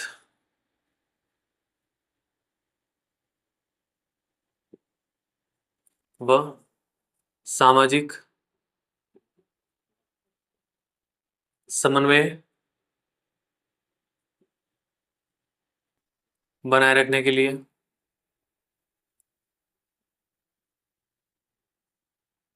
ठीक है। और तीसरा, प्रवृत्ति मार्गी, यानी कि जो भौतिकतावादी लोग होते हैं, मेटलिस्टिक कल्चर में बिलीव करते हैं, अच्छी अच्छी चीजों को खाओ, आपको जो अच्छा लगे वो करो, जो जिंदगी जीते हैं, जो माया, मायाजाल, ईर्ष्या, द्वेष और लालच, लोभ, तृष्णा, काम, वासना, जो भी है, इन सब चीजों में जो बिलीव करते हैं, जो इनको जीना चाहते हैं, उनको कहते हैं प्रवृत्ति मार्गी लोग कि भाई हमको तो ये जिंदगी जीनी है। और दूसरे हैं निवृत्ति मार्गी लोग, जो कहते हैं भाई नहीं, हमको नहीं पड़ना इन सब चीजों में, हमको ना ही शादी करनी, ना ही बच्चे पैदा करने, ना ही पैसे कमाने, ना ही किसी से ईर्ष्या करनी, ना ही किसी से घृणा करनी, हमको कुछ भी नहीं करना, हमको तो बस साधना करनी है, भक्ति करनी है। इन सब चीजों से हम तो निवृत्त होके बस भक्ति करेंगे, संन्यास में रहेंगे और कुछ भी नहीं करेंगे। तो ऐसे लोग होते थे निवृत्ति मार्गी। तो इन दोनों के मध्य, दोनों प्रकार के लोगों के मध्य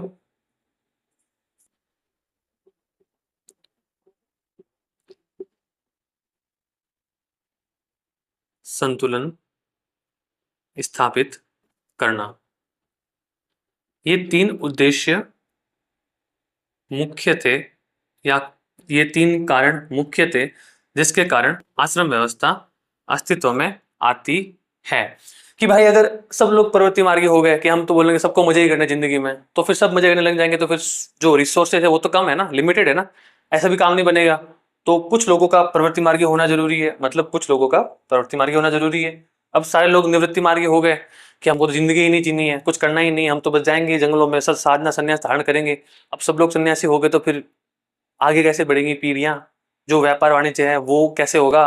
और जो सारी चीजें तो ठप्पी हो जाएगी ना। अगर कोई व्यक्ति निवृत्ति मार्गी हो जाता है, सारी इन सब चीजों से ऊपर उठ जाता है, फिर तो उसको कुछ करने का मन ही नहीं होगा ना, उसको लगेगा ये सब कुछ व्यर्थ है, एक दिन तो मरना ही है ना, कौन सा मेरे को ऊपर साथ में लेके जाना है। तो अगर आप ऐसे सोचोगे सारे निवृत्ति मार्गी हो गए, तो भाई जीवन ही नहीं चलेगा, फिर तो सीधी सी बात है, सारी चीजें ठप हो जाएगी। सारे प्रवृत्ति मार्गी हो गए तो सब लोग फिर ये कहेंगे हमको भी ये दे दो, ये भी हमको चाहिए, ये भी हमको चाहिए। तो इन दोनों के बीच में संतुलन स्थापित करना जरूरी है। व्यक्तिगत यानी कि सब मिले मेरे को ही मिले, सामाजिक यानी कि सबको साथ में मिले, इन दोनों के बीच में संतुलन जरूरी है। और तीसरा, आयु का जीवन संतुलित एवं अनुशासित करने के लिए कि भाई आप ना, आपके जीवन को हमने 100 वर्ष माना है, इन 100 वर्षों को हम 4 भागों में बांट रहे हैं और उन भागों में आपको अलग अलग काम करने हैं। तो इससे क्या होगा कि आपके लाइफ में एक स्टेबिलिटी बनी रहेगी। तो ये 3 मेन कारण थे जिससे आश्रम व्यवस्था अस्तित्व में आती है।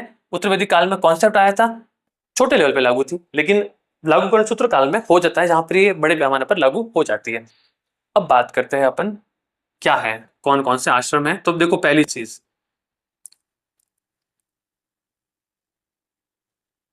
ये जो वैदिक काल ना, अपना ऋग्वैदिक और उत्तर वैदिक काल, वैदिक काल, इसमें मैं लिख रहा हूं ये आर मतलब कि ऋग्वैदिक काल प्लस उत्तर वैदिक काल, इसको मैं लिख रहा हूं यू। ठीक है, ये जो संपूर्ण वैदिक काल है में 3 आश्रमों का उल्लेख है,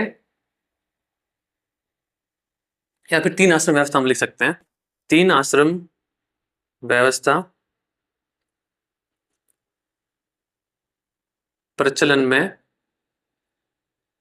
थी। ठीक है, यानी कि 3 ही आश्रम वैदिक काल तक अस्तित्व में आए थे, चौथा आश्रम अभी तक अस्तित्व में नहीं आया था। अब ये आश्रम कौन कौन से थे? तो ब्रह्मचर्य, फिर गृहस्थ, वानप्रस्थ, ये 3 आश्रम वैदिक काल के समाप्ति तक ये 3 अस्तित्व में थे। अब इसमें जो पॉइंट याद रखना है, अब ये जो 3 आश्रम थे इनका पहली बार उल्लेख कहां पर मिलता है? तो एक उपनिषद है, छांदोग्य उपनिषद। छांदोग्य उपनिषद में प्रथम बार इन 3 आश्रमों का नाम मिलता है। इन 3 आश्रमों का प्रथम उल्लेख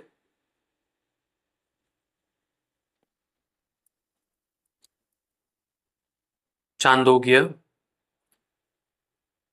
ये मैं जो बोर्ड पे लिख रहा हूँ ना भाई, सारे इंपॉर्टेंट हैं और मैं कोशिश कर रहा हूँ कि साथ में आपको कॉन्सेप्ट समझाता भी। एक तो क्या है ना कि बोर्ड ही ऐसा है, जितने पैसे थे उसमें ऐसा ही बोर्ड आता है। ठीक है, अभी तो पैसे है नहीं, अगर कल को अच्छे पैसे आते हैं तो फिर डिजिटल डिजिटल बोर्ड लगाएंगे तो उसमें थोड़ा क्या है, आसान रहता है पीपीटी बनाना, आगे लेना। अब इसमें मेरे को बार बार एक तो मिटाना पड़ता है, मैं पीछे भी लेकर नहीं जा सकता, तो थोड़ी मेरी सी भी मजबूरियां हैं, आप भी एडजस्ट करना। लेकिन मैं कंटेंट यहाँ पर पूरा देने की कोशिश कर रहा हूँ, जो मैं यहाँ पे पढ़ा रहा हूँ, जो मैं यहाँ पे लिखा रहा हूँ, आई गारंटी यू किसी भी कोचिंग, किसी भी इंस्टीट्यूट से ज्यादा है यहाँ पे, और मैं ये लिख के दे सकता हूँ।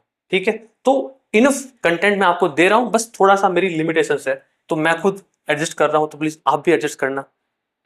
इन 3 आश्रमों का प्रथम उल्लेख छांदोग्य उपनिषद में हुआ। ठीक है, यानी कि ऋग्वैदिक काल और उत्तर वैदिक काल, जो हम वैदिक काल पढ़ते हैं उसमें 3 आश्रम प्रचलन में थे, चौथा आश्रम अभी तक प्रचलन में नहीं आया था। ब्रह्मचर्य, गृहस्थ और वानप्रस्थ, ये तीनों ही थे, और इन 3 आश्रमों का प्रथम उल्लेख छांदोग्य उपनिषद में हुआ है।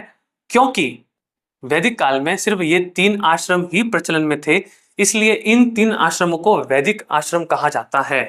ठीक है, यह 3 आश्रम वैदिक आश्रम कहलाते हैं क्योंकि वैदिक काल तक ये 3 ही अस्तित्व में आए थे, वैदिक आश्रम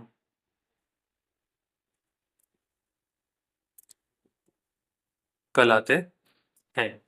ठीक है, दूसरी बात, वैदिक उत्तर काल, यानी कि जो वैदिक पीरियड के बाद का काल, जिसमें महाजनपद काल, मौर्य, गुप्त सब काल आ जाता है। ठीक है, वैदिक उत्तर काल में चारों आश्रम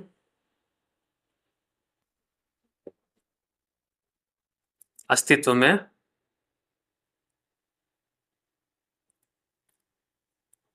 आए। अब 3 तो ऑलरेडी थे, चौथा ऐड हो गया अपना संन्यास आश्रम। ठीक है, और ये चारों आश्रमों का प्रथम बार उल्लेख कौन से कहां पर मिलता है? तो ये तीनों वाला मिलता है छांदोग्य में, और चारों वाला मिलता है जाबाली उपनिषद में। जाबाली उपनिषद, मैं चारों आश्रमों का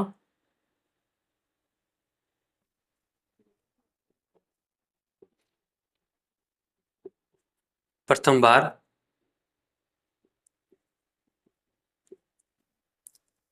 उल्लेख।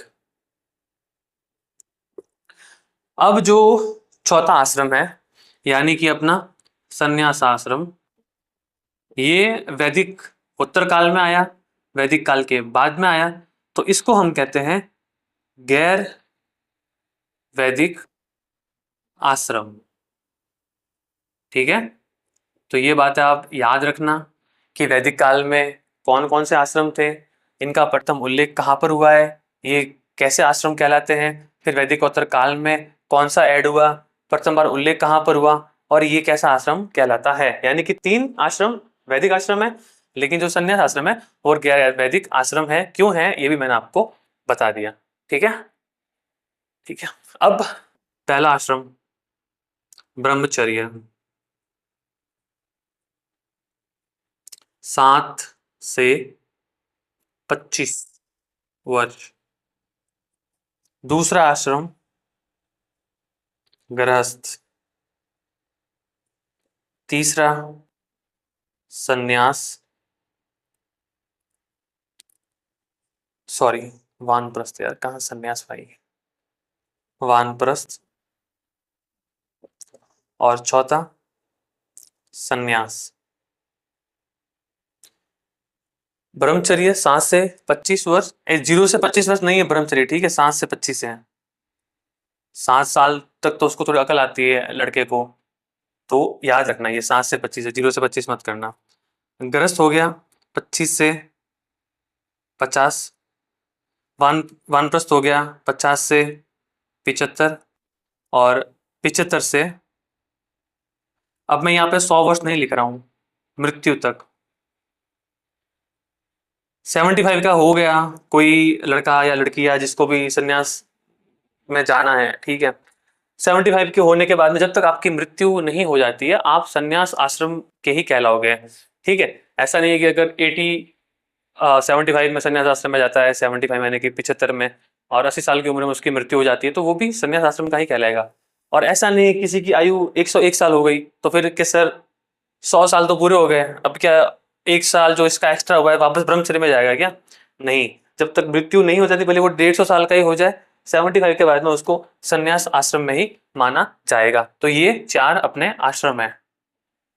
ठीक है, अब ब्रह्मचर्य आश्रम में जो प्रवेश होता है उससे पहले जो संस्कार होता है, उपनयन संस्कार।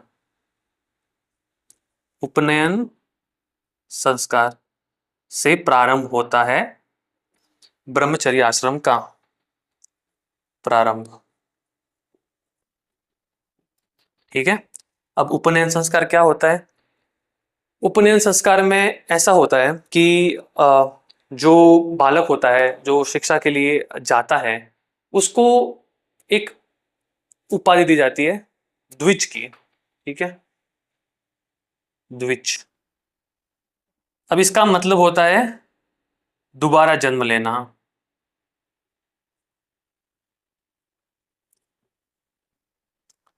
ऐसा नहीं कि यहाँ पे कोई वापस मर के जन्म लेते हैं, लेकिन ऐसा माना जाता है कि अगर कोई व्यक्ति शिक्षित नहीं है, तो वो और एक जानवर के अंदर ज्यादा कोई डिफरेंस है नहीं।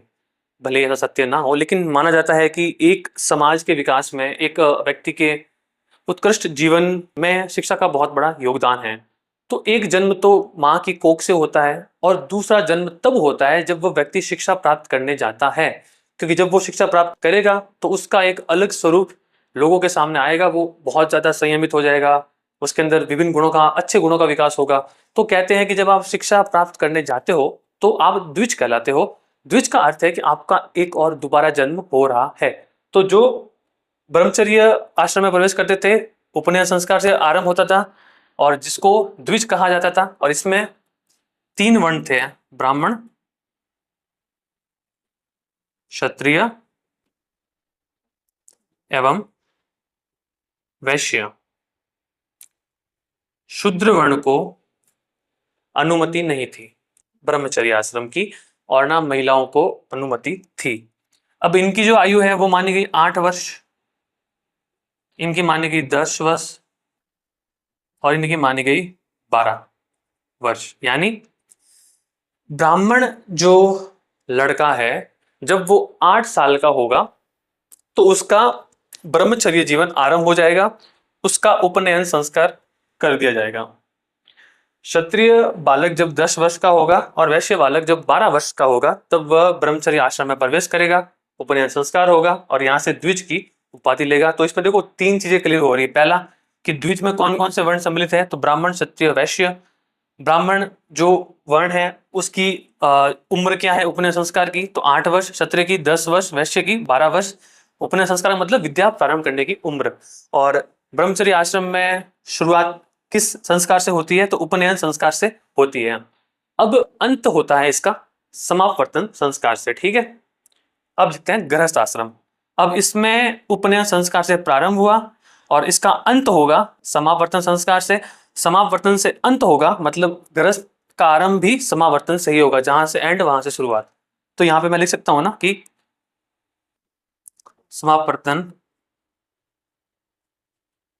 संस्कार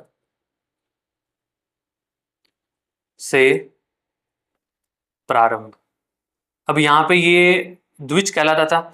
अब यहाँ पर क्या करते हैं कि जब एक जो बालक होता है उसकी शिक्षा पूर्ण हो जाती है और पूर्ण होने के बाद में उसको एक स्नान करवाई जाती है और उसके बाद में कहते हैं कि उसका अब ये दूसरा जन्म हुआ है, एक अलग स्वरूप विकसित हुआ है। और उसके बाद में कहा जाता है कि आप अभी स्नातक हो। हम अभी भी पढ़ते हैं ना स्नातक, स्नातकोत्तर, तो वो उस समय का शब्द है। वो इसलिए बोलते हैं क्योंकि उस समय जब एक व्यक्ति या एक छात्र की, एक बालक की शिक्षा पूर्ण हो जाती थी तो उसके गुरु के द्वारा उन छात्रों को एक ऐसा स्नान करवाया जाता जो काफी पवित्र माना जाता था। उस स्नान करने के बाद में उनको स्नातक कहा जाता था। इसीलिए आज भी हम ग्रेजुएशन, पोस्ट ग्रेजुएशन को स्नातक या स्नातकोत्तर कहते हैं। तो यहाँ पे स्नातक की उपाधि, ब्रह्मचर्य में द्विज की उपाधि, स्नातक की उपाधि कह सकते हैं आप। ठीक है, अब गृहस्थ आश्रम में क्या होता है सबको पता है। गृहस्थ आश्रम में व्यक्ति शादी करता है, व्यक्ति अपने जीवन यापन के लिए कुछ कोई भी कार्य करता है। ब्राह्मण है तो वो यज्ञ करवाता है, यज्ञ करता है, दान देता है, दान लेता है, शिक्षा प्रदान करता है, ये सब कार्य करता है। क्षत्रिय है वो अलग कार्य करते हैं, युद्ध करते हैं। वैश्य है जो अलग अलग प्रकार के व्यापार करते हैं। शूद्र है जो किसी की सेवा करते हैं। तो शुद्र को तो चलो एक यही आश्रम अलाउ था कि आप तो भाई इसी एक आश्रम में ही रहो। ठीक है, तो गृहस्थ आश्रम में आरंभ यहां से, काम पता है, काम व अर्थ पुरुषार्थ की प्राप्ति इसी आश्रम में होती है।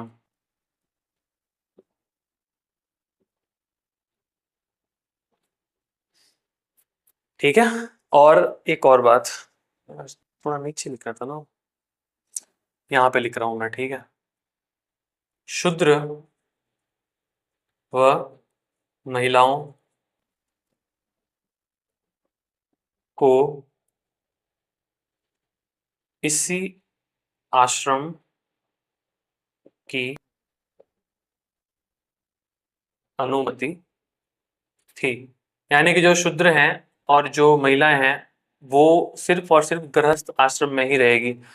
ना वो ब्रह्मचर्य में जाएंगे, ना वो वानप्रस्थ में जाएंगे और ना वो सन्यास में जाएंगे। आपके लिए ये गृहस्थ आश्रम ही है। और इसीलिए क्योंकि देखो गृहस्थ आश्रम में आप 3 ऋणों से मुक्त होते हो, देव ऋण, पितृ ऋण, ऋषि ऋण। आप पंच महायज्ञ होते हैं, आप वो करते हो। तो इसीलिए गृहस्थ आश्रम को सर्वश्रेष्ठ माना जाता है क्योंकि यही वो आश्रम है जहां पर आप धन अर्जन करते हो, ऋण ऋण से मुक्त होते हो, पंच महायज्ञ करते हो। और ये एक ऐसा आश्रम है जो इन सब का बेस है। अगर यही नहीं होगा तो ये सब खत्म ही हो जाएंगे। क्योंकि गृहस्थ आश्रम में जब व्यक्ति शादी करता है तो पीढ़ी उसकी आगे बढ़ती है, जब वो पैसा कमाता है तो व्यापार वाणिज्य बढ़ता है। तो ये सबसे महत्वपूर्ण आश्रम है। और जो 3 ऋण बताए उन 3 ऋणों से व्यक्ति मुक्त भी गृहस्थ आश्रम में होता है।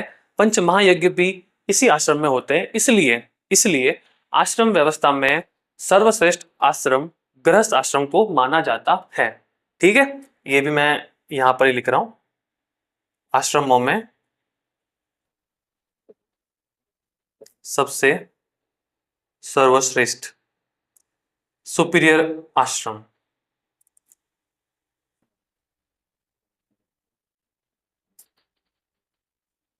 ठीक है, ये दोनों गृहस्थ आश्रम की बातें हैं। ठीक है, ये यहाँ पे कि शूद्र व महिलाओं को इसी आश्रम की अनुमति थी, और चारों आश्रमों में सबसे जो सर्वश्रेष्ठ आश्रम है वो यही अपना गृहस्थ आश्रम है। फिर आता है वानप्रस्थ। इसमें कुछ है नहीं, व्यक्ति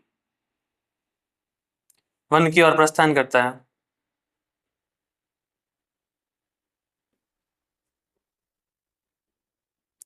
अब फिर जब वानप्रस्थ में आता है ना 50 साल के बाद, तो उसको लगता है कि यार बस अब जो भी जिंदगी थी वो हमने कर लिया, अब हम भगवान की आराधना करेंगे, खुद को इन सब मोह माया से दूर करेंगे। तो वो वन में जाते थे, फिर एक बहुत ही सादा जीवन व्यतीत करते थे, जहाँ पे वो उनकी एक नियमित दिनचर्या होती थी। सुबह उठते थे, एक भिक्षा का पात्र लेके पूरे गांव में जाते थे, वहां पर वो भिक्षा मांगते थे, और उस भिक्षा में उनको जो प्राप्त होता था उसी से अपना जीवन यापन करते थे, और थोड़ी सी अर्चना और पूजा और साधना भी साथ साथ में करते थे। ठीक है, फिर बात करते हैं अपने संन्यास आश्रम की। तो इसमें फिर ना वो भिक्षा मांगने जाते थे, ना वो किसी के सामने ऐसे झोली बहलाते थे कि आज हमें ये भिक्षा दे दो।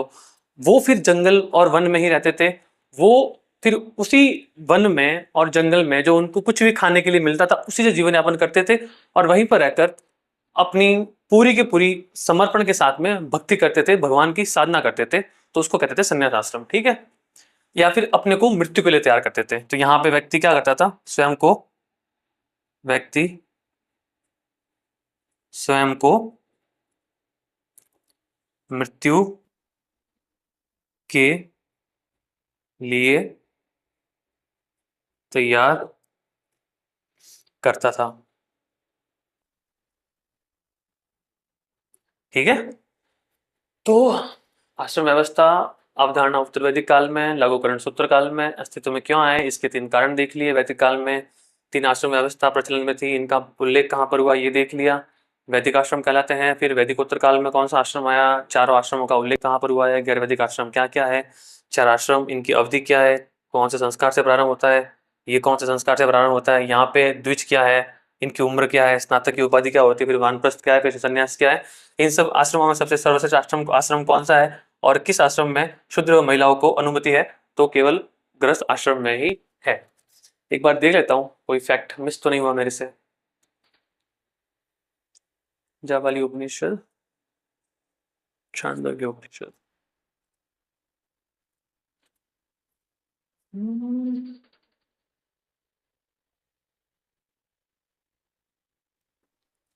हाँ, एक चीज जो हम अभी पुरुषार्थ पढ़ेंगे ना, मैं यहाँ पे लिख रहा हूँ, जो धर्म पुरुषार्थ है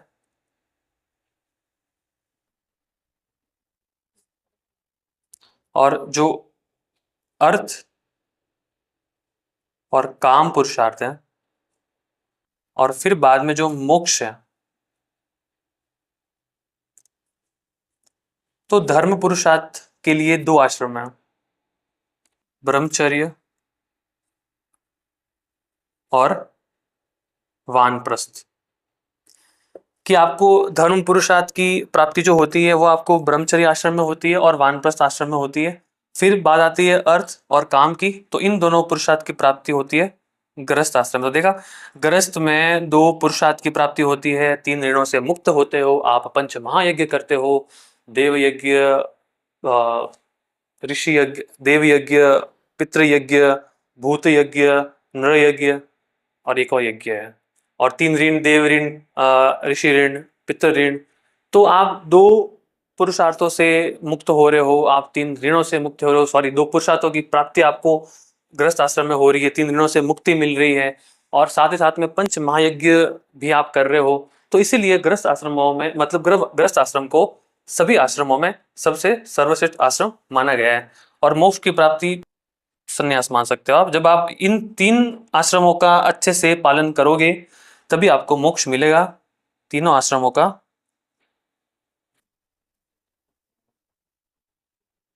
की सही पालना करने पर।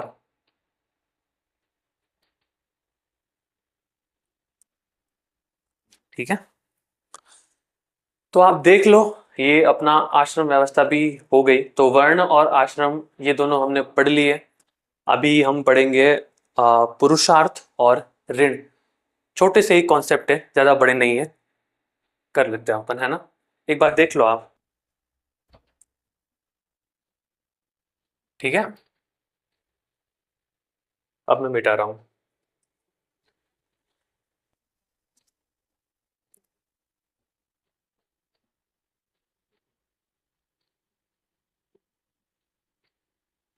तो हमने सभा और समिति पढ़ ली, हमने वेदांत पढ़ लिया, हमने वर्ण व्यवस्था पढ़ ली, हमने आश्रम व्यवस्था पढ़ ली, हमने वेदांत में जो 6 दर्शन है वो पढ़ लिए, और उसके बाद में जो सभा और समिति में हमने विदित भी पढ़ ली।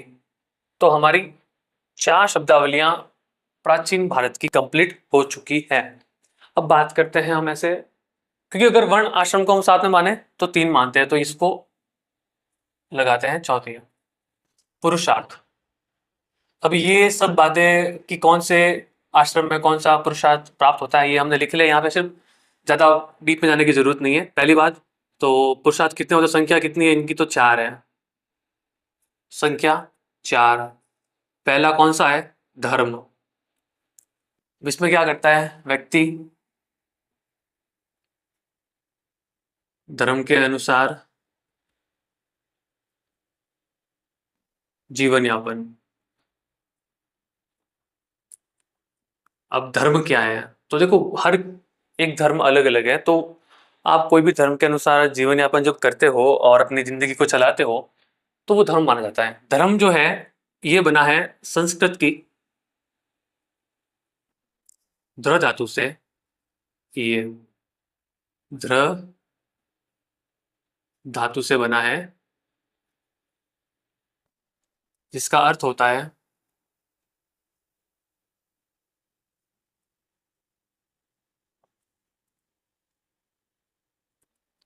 जीने का तरीका। यानी कि आप किन तरीकों से जीवन यापन कर रहे हो वही आपका धर्म कहलाता है। The way of living life, life is called धर्म। तो धर्म, व्यक्ति जब अपने धर्म के अनुसार जीवन यापन करता है तो वो पुरुषार्थ, धर्म पुरुषार्थ कहलाता है। धर्म शब्द संस्कृत की धर्म धातु से बना है, जिसका अर्थ होता है जीने का तरीका, कि आप कौन से तरीकों से अपनी जिंदगी का जीवन यापन कर रहे हो, तो वो आपका धर्म है। अब हिंदू धर्म में जीवन यापन करने के जो तरीके बताए हैं, तो अगर आप उनका पालन करते हो तो आप हिंदू धर्म का पालन कर रहे हो। और आमतौर पर ऐसा माना जाता है कि जिस धर्म में आपका जन्म होता है आपको उस धर्म की पालना करनी चाहिए, और उसी धर्म के नियमों और सिद्धांतों और जीवन जीने के तरीकों के अनुसार आपको भी जीवन जीना चाहिए, ठीक है। तो ये हो गया धर्म। बात करते हैं ये पहला। दूसरा, इसमें लिख सकते हैं आश्रम कौन कौन से आते हैं, मैंने पहले लिखा है लेकिन एक बार फिर लिख लेता हूँ यहाँ पर मैं। ब्रह्मचर्य एंड वानप्रस्थ, यानी इन दोनों आश्रमों में धर्म पुरुषार्थ की प्राप्ति होती है। दूसरा, अर्थ, यानी धर्म के अनुसार, अधर्म के अनुसार नहीं भाई, अनैतिक तरीकों से नहीं, धर्म के अनुसार जीवन यापन करना या पैसा कमाना। हर एक चीज में धर्म आएगा। अगर आप पैसे भी कमा रहे हो तो आपके तरीके नैतिक होने चाहिए। अनैतिक तरीकों से आप पैसे नहीं कमा सकते हैं। अगर आप कोई ऐसा कार्य कर रहे हो जो आपके धर्म की दृष्टि से अनैतिक है, तो वो वहां से आपको जो अर्थ पुरुषार्थ है इसकी प्राप्ति नहीं होगी। आपके पैसे कमाने का तरीका, आपके जीवन यापन का तरीका भी धर्म के अनुसार ही होना चाहिए, जिसमें आप किसी दूसरे इंसान के अर्थ के ऊपर, व्यापार के ऊपर, जीवन के ऊपर अतिक्रमण ना कर रहे हो, और एक धर्म के अनुसार आचरण करते हुए आप पैसा कमा रहे हो, तो वहां पे आपको प्राप्ति होती है अर्थ की। अर्थ की प्राप्ति, आश्रम कौन सा हो गया, गृहस्थ।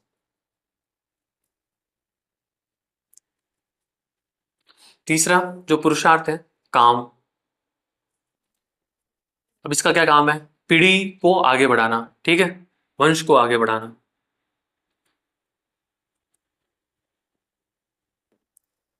और ये भी धर्म के अनुसार ही होना चाहिए।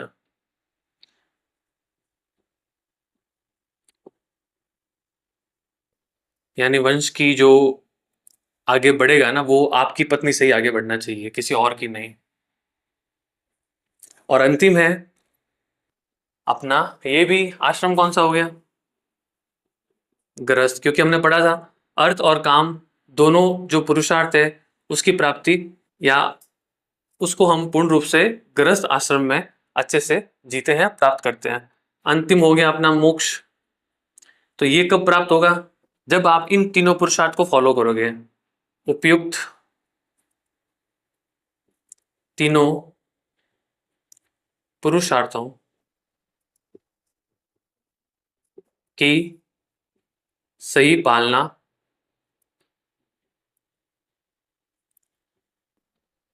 करने पर। ठीक है, तो ये चार पुरुषार्थ हो जाता है, जिसमें हमें धर्म पढ़ा, अर्थ पढ़ा, काम पढ़ा, मोक्ष पढ़ा। धर्म का क्या अर्थ है और कौन से आश्रम में प्राप्त होता है, अर्थ क्या है धर्म के अनुसार जीवन यापन करना, काम क्या है धर्म के अनुसार अपने वंश को आगे बढ़ाना, जो दोनों प्राप्त होते हैं गृहस्थ आश्रम में, और मोक्ष क्या है, उपयुक्त तीनों पुरुषार्थों का सही से पालना करोगे तो आपको मोक्ष की प्राप्ति हो जाएगी। और ये है अंतिम उद्देश्य। एक मानव का अंतिम उद्देश्य या सर्वोपरि उद्देश्य मोक्ष प्राप्त करना है। दी सुप्रीम, या फिर इसको कहते हैं एब्सोल्यूट पर्पस। ठीक है, और इसका जो एक अर्थ मैं बोल लूं, जीवन मरण के चक्र से मुक्त होना। ठीक है, तो मोक्ष क्या है? जब आप धर्म का पालन करते हो, जब आप पैसे आप कमाते हो, अर्थ जो कमाते हो वो आप धर्म के अनुसार कमाते हो, जब आप अपने वंश को आगे बढ़ाते हो, जो काम पुरुषार्थ है इसकी प्राप्ति जब आप धर्म के अनुसार करते हो, तो इन सब चीजों का जब आप अच्छे से पालन करोगे तभी आपको मोक्ष की प्राप्ति संभव होगी। अगर आप उपयुक्त तीनों पुरुषार्थों का अच्छे से पालन नहीं करोगे तो आपको मोक्ष भी मिलने वाला नहीं है। और मोक्ष जो कि एक ह्यूमन की सबसे जो एब्सोल्यूट जो पर्पज है, जो सुप्रीम पर्पज है, जो अंतिम उद्देश्य है, जो सर्वोपरि उद्देश्य है, वो है मोक्ष प्राप्त करना। और इसका मतलब होता है जीवन मरण के चक्र से मुक्त होना। अब इसको अलग अलग लोग अलग अलग भाषा में देते हैं, कोई कहते हैं कि ब्रह्मा में विलीन होना, कोई इसका साक्षी बनना, या जो भी है, लेकिन अंतिम सत्य यही है। कोई इसको मोक्ष बोलता है, कोई निर्वाण बोलता है, वर्ड भले अलग अलग हो, लेकिन उसका मतलब यही है कि आपको जीवन मरण के चक्र से मुक्त होना। जिस दिन आप मुक्त हो गए, जैसे मुक्त हो गए, वो आपका मोक्ष है। और मुक्त होने के कुछ काम है, वो हिंदू धर्म में अलग है, बौद्ध में अलग है, जैन में अलग है, सब में अलग अलग तरीके दिए गए हैं मोक्ष को प्राप्त करने के। लेकिन मोक्ष का अर्थ हर एक धर्म में सेम ही है, to get free from the cycle of birth and rebirth, जन्म मरण के चक्र से मुक्त होना। तो ये अपने चार पुरुषार्थ हो गए। अब बात करते हैं अंतिम शब्दावली की, टर्मिनोलॉजी की, ऋण। अब मैं ये साथ में इसलिए पढ़ा रहा हूँ क्योंकि आश्रम के साथ में पुरुषार्थ भी आते हैं, आश्रम के साथ में ऋण भी आते हैं, तो इनको साथ में पढ़ना सही रहता है। ऋण है, संख्या कितनी है? 3। पहला कौन सा है? पहला कौन सा लिखे अपन?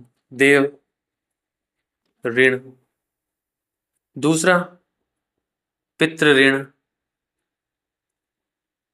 तीसरा ऋषि ऋण।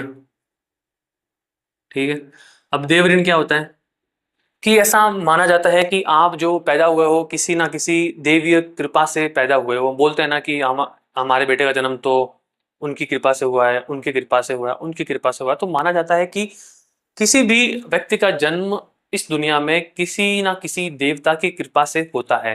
और आपका जन्म जब किसी देवता की कृपा से हुआ है तो आपका उस देवता के प्रति एक ऋण है, और वो ऋण आपको चुकाना पड़ता है। वो आप कैसे चुकाते हो? तो आप विभिन्न प्रकार की देवताओं की आराधना करते हो, अर्चना करते हो, पूजा करते हो, उनकी साधना करते हो। उनको खुश करने के लिए आप विभिन्न प्रकार के आयोजन करते हो, विभिन्न प्रकार की चीजें करते हो। आज भी हम करते हैं, मंदिरों में जाते हैं, मन्नत मांगते हैं और ये बोलते हैं कि अगर मेरे ये हो गया तो मैं ये करूंगा या ये करूंगी। और जब वो पूरी हो जाती है तो हम वो चीजें करते हैं। तो कहीं ना कहीं हमारी देवताओं के साथ में आस्था जुड़ी हुई है। तो प्राचीन समय में भी ये माना जाता था कि हमारा जन्म किसी ना किसी देवता की कृपा से हुआ है, और हमारा जन्म किसी की कृपा से हुआ है तो हमारा उस देवता के प्रति ऋण है। तो हमें उस देवता की संपूर्ण जीवन में पूजा करके हमें ऋण चुकाना चाहिए। ठीक है, तो इसका देव ऋण में मैं शॉर्ट में लिख रहा हूं, देवता की पूजा, आराधना व भक्ति करना। इससे आप ये सब करोगे तो इस ऋण से तो मुक्त हो जाओगे। पितृ ऋण क्या है? एक पिता का कर्तव्य होता है अपने वंश को आगे बढ़ाना। जब एक पुरुष अपनी संतान की जब उत्पत्ति होती है एक वंश में, तो ऐसा माना जाता है कि अगर कोई पिता अगर अपने वंश को आगे नहीं बढ़ा रहा है तो उसने अपने पिता का ऋण नहीं चुकाया। जैसे एक पिता है, अब वो पिता एक बच्चे को जन्म देते हैं या एक बच्ची को जन्म देते हैं, तो कहा जाता है कि इसने इस वंश को आगे बढ़ा दिया, उसने अपना पितृत्व ऋण निभा लिया। फिर जो बेटा बड़ा होगा उसकी शादी होगी तो उसका ये कर्तव्य होगा कि जैसे मेरे पिताजी ने मुझे जो जन्म दिया है और मेरे पिताजी मुझे जन्म देके जिस प्रकार से अपने पितृ ऋण से मुक्त हुए थे, वैसे ही अब मुझे संतान उत्पत्ति करके वंश को आगे बढ़ा के अपने पिता के ऋण से मुक्त होना है। ठीक है, तो ये कैसे आप चुकाओगे? तो वंश परंपरा को आगे बढ़ा के आप।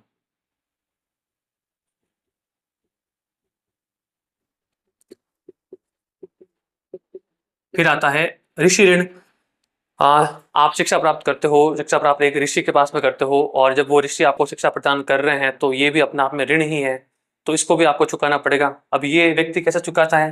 दक्षिणा प्रदान करके। कहते हैं ना कि गुरु दक्षिणा, दक्षिणा प्रदान करके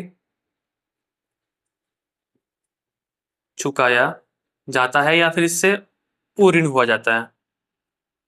पूर्ण मतलब कि ऋण से मुक्त होना। ठीक है, तो ये हमारे 3 ऋण हैं, 4 पुरुषार्थ हैं, 4 आश्रम हैं और 4 वर्ण हैं। हमने वर्ण के बारे में बहुत ही अच्छे से पढ़ा, सारी चीजें क्लियर की।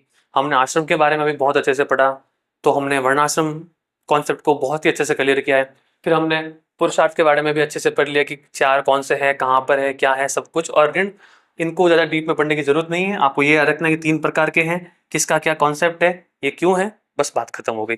तो हमने सभा और समिति पढ़ ली, हमने वेदांत पढ़ लिया, हमने वर्ण पढ़ लिया, हमने आश्रम पढ़ लिया, हमने पुरुषार्थ पढ़ लिया और हमने ऋण पढ़ लिया है।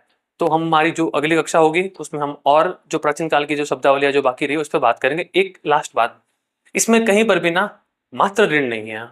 यहाँ पर देवताओं का ऋण है कि आप देवता ने आपको जन्म दिया है तो वो ऋण चुकाओ। यहाँ पर पितृ ऋण है कि आपके पिता ने आपको जन्म दिया है तो आप अपने पिता के वंश को आगे बढ़ा के पितृ ऋण चुकाओ। यहाँ पे ऋषि ऋण है कि आपके गुरु ने आपको दक्षिणा दी है, तो आप शिक्षा दी है तो आप अपने गुरु को किसी भी प्रकार की दक्षिणा देके आप वो ऋषि ऋण चुकाओ। लेकिन यहाँ पे मात्र ऋण नहीं है। यहाँ पे ऐसा नहीं है कि माँ के साथ में भेदभाव हो रहा है कि भाई एक माँ अपने बेटे को 9 महीने अपनी कोख में रखती है और उन 9 महीनों की पीड़ा को झेलने के बाद में एक संतान को जन्म देना, उसकी पीड़ा, उसका कष्ट, वो सब एक औरत ही समझ सकती है, एक महिला ही समझ सकती है, एक माँ ही समझ सकती है। लेकिन फिर भी यहाँ पर मातृ ऋण का नहीं होना, इसका मतलब यहाँ पर ये बिल्कुल भी नहीं है कि माँ को तवज्जो नहीं दी गई है। इसका मतलब यहाँ पर यह है कि माता का ऋण कभी चुकाया ही नहीं जा सकता। मातृ ऋण एक ऐसा ऋण है जिसको आप ना इस जन्म में चुका सकते हो ना किसी और जन्म में चुका सकते हो, क्योंकि माँ तो माँ होती है। माँ अपने बेटे को 9 महीने अपने कोख में रखती है। कोख में रखने के बाद में कहते हैं कि अगर इस दुनिया में किसी का प्रेम अगर निस्वार्थ है तो वो सिर्फ माँ का प्रेम है। आपकी पत्नी, आपकी गर्लफ्रेंड, आपके बॉयफ्रेंड जो भी है, कहते हैं कि सारे के सारे प्रेमों में कुछ ना कुछ स्वार्थ है, कुछ ना कुछ सेल्फ सेल्फ है उसमें किसी का। तो कहते हैं कि इस दुनिया में अगर कोई एक एक ऐसी चीज है, एक ऐसा प्यार है जो निस्वार्थ है, तो वो माँ का प्रेम है। एक माँ का अपने बच्चे के प्रति जो प्रेम होता है उसमें ना कोई स्वार्थ होता है, उसमें कुछ भी लोभ लालच कुछ भी नहीं होता है, वह संपूर्ण प्रेम की अभिव्यक्ति होती है। और ऐसी प्रेम करने वाली जो माँ है, जो महिला है, एक बेटा उसका ऋण कैसे चुका सकता है? 9 महीने एक माँ अपने बेटे को अपनी कोख में रखती है, कैसे चुकाओगे आप वो ऋण? पॉसिबल नहीं है चुकाना भाई। तो यहाँ पर इसलिए मात्र ऋण नहीं है कि आप देवताओं का ऋण चुका सकते हो, आप पितरों का जो पिता है उसका ऋण चुका सकते हो, आप ऋषि मुनियों गुरुओं का ऋण चुका सकते हो, लेकिन माँ का ऋण एक ऐसा ऋण है जिसको आप कभी भी चुका ही नहीं सकते। उससे आप कभी मुक्त नहीं हो सकते। वो ना इस जन्म में आप चुका सकते हो ना किसी अगले जन्म में आप चुका सकते हो। तो मदर जो है, मदर इज सुप्रीम, और माँ तो माँ होती है, और वो ऋण आप कभी चुका ही नहीं सकते हो, कुछ भी कर लो। तो रेस्पेक्ट योर मदर्स। ठीक है, तो अगली क्लास में हम बात करेंगे अपनी अलग जो आगे की हमारी टर्मिनोलॉजी है प्राचीन काल की, उस पे। ये क्लास देखने के लिए आपका बहुत बहुत धन्यवाद।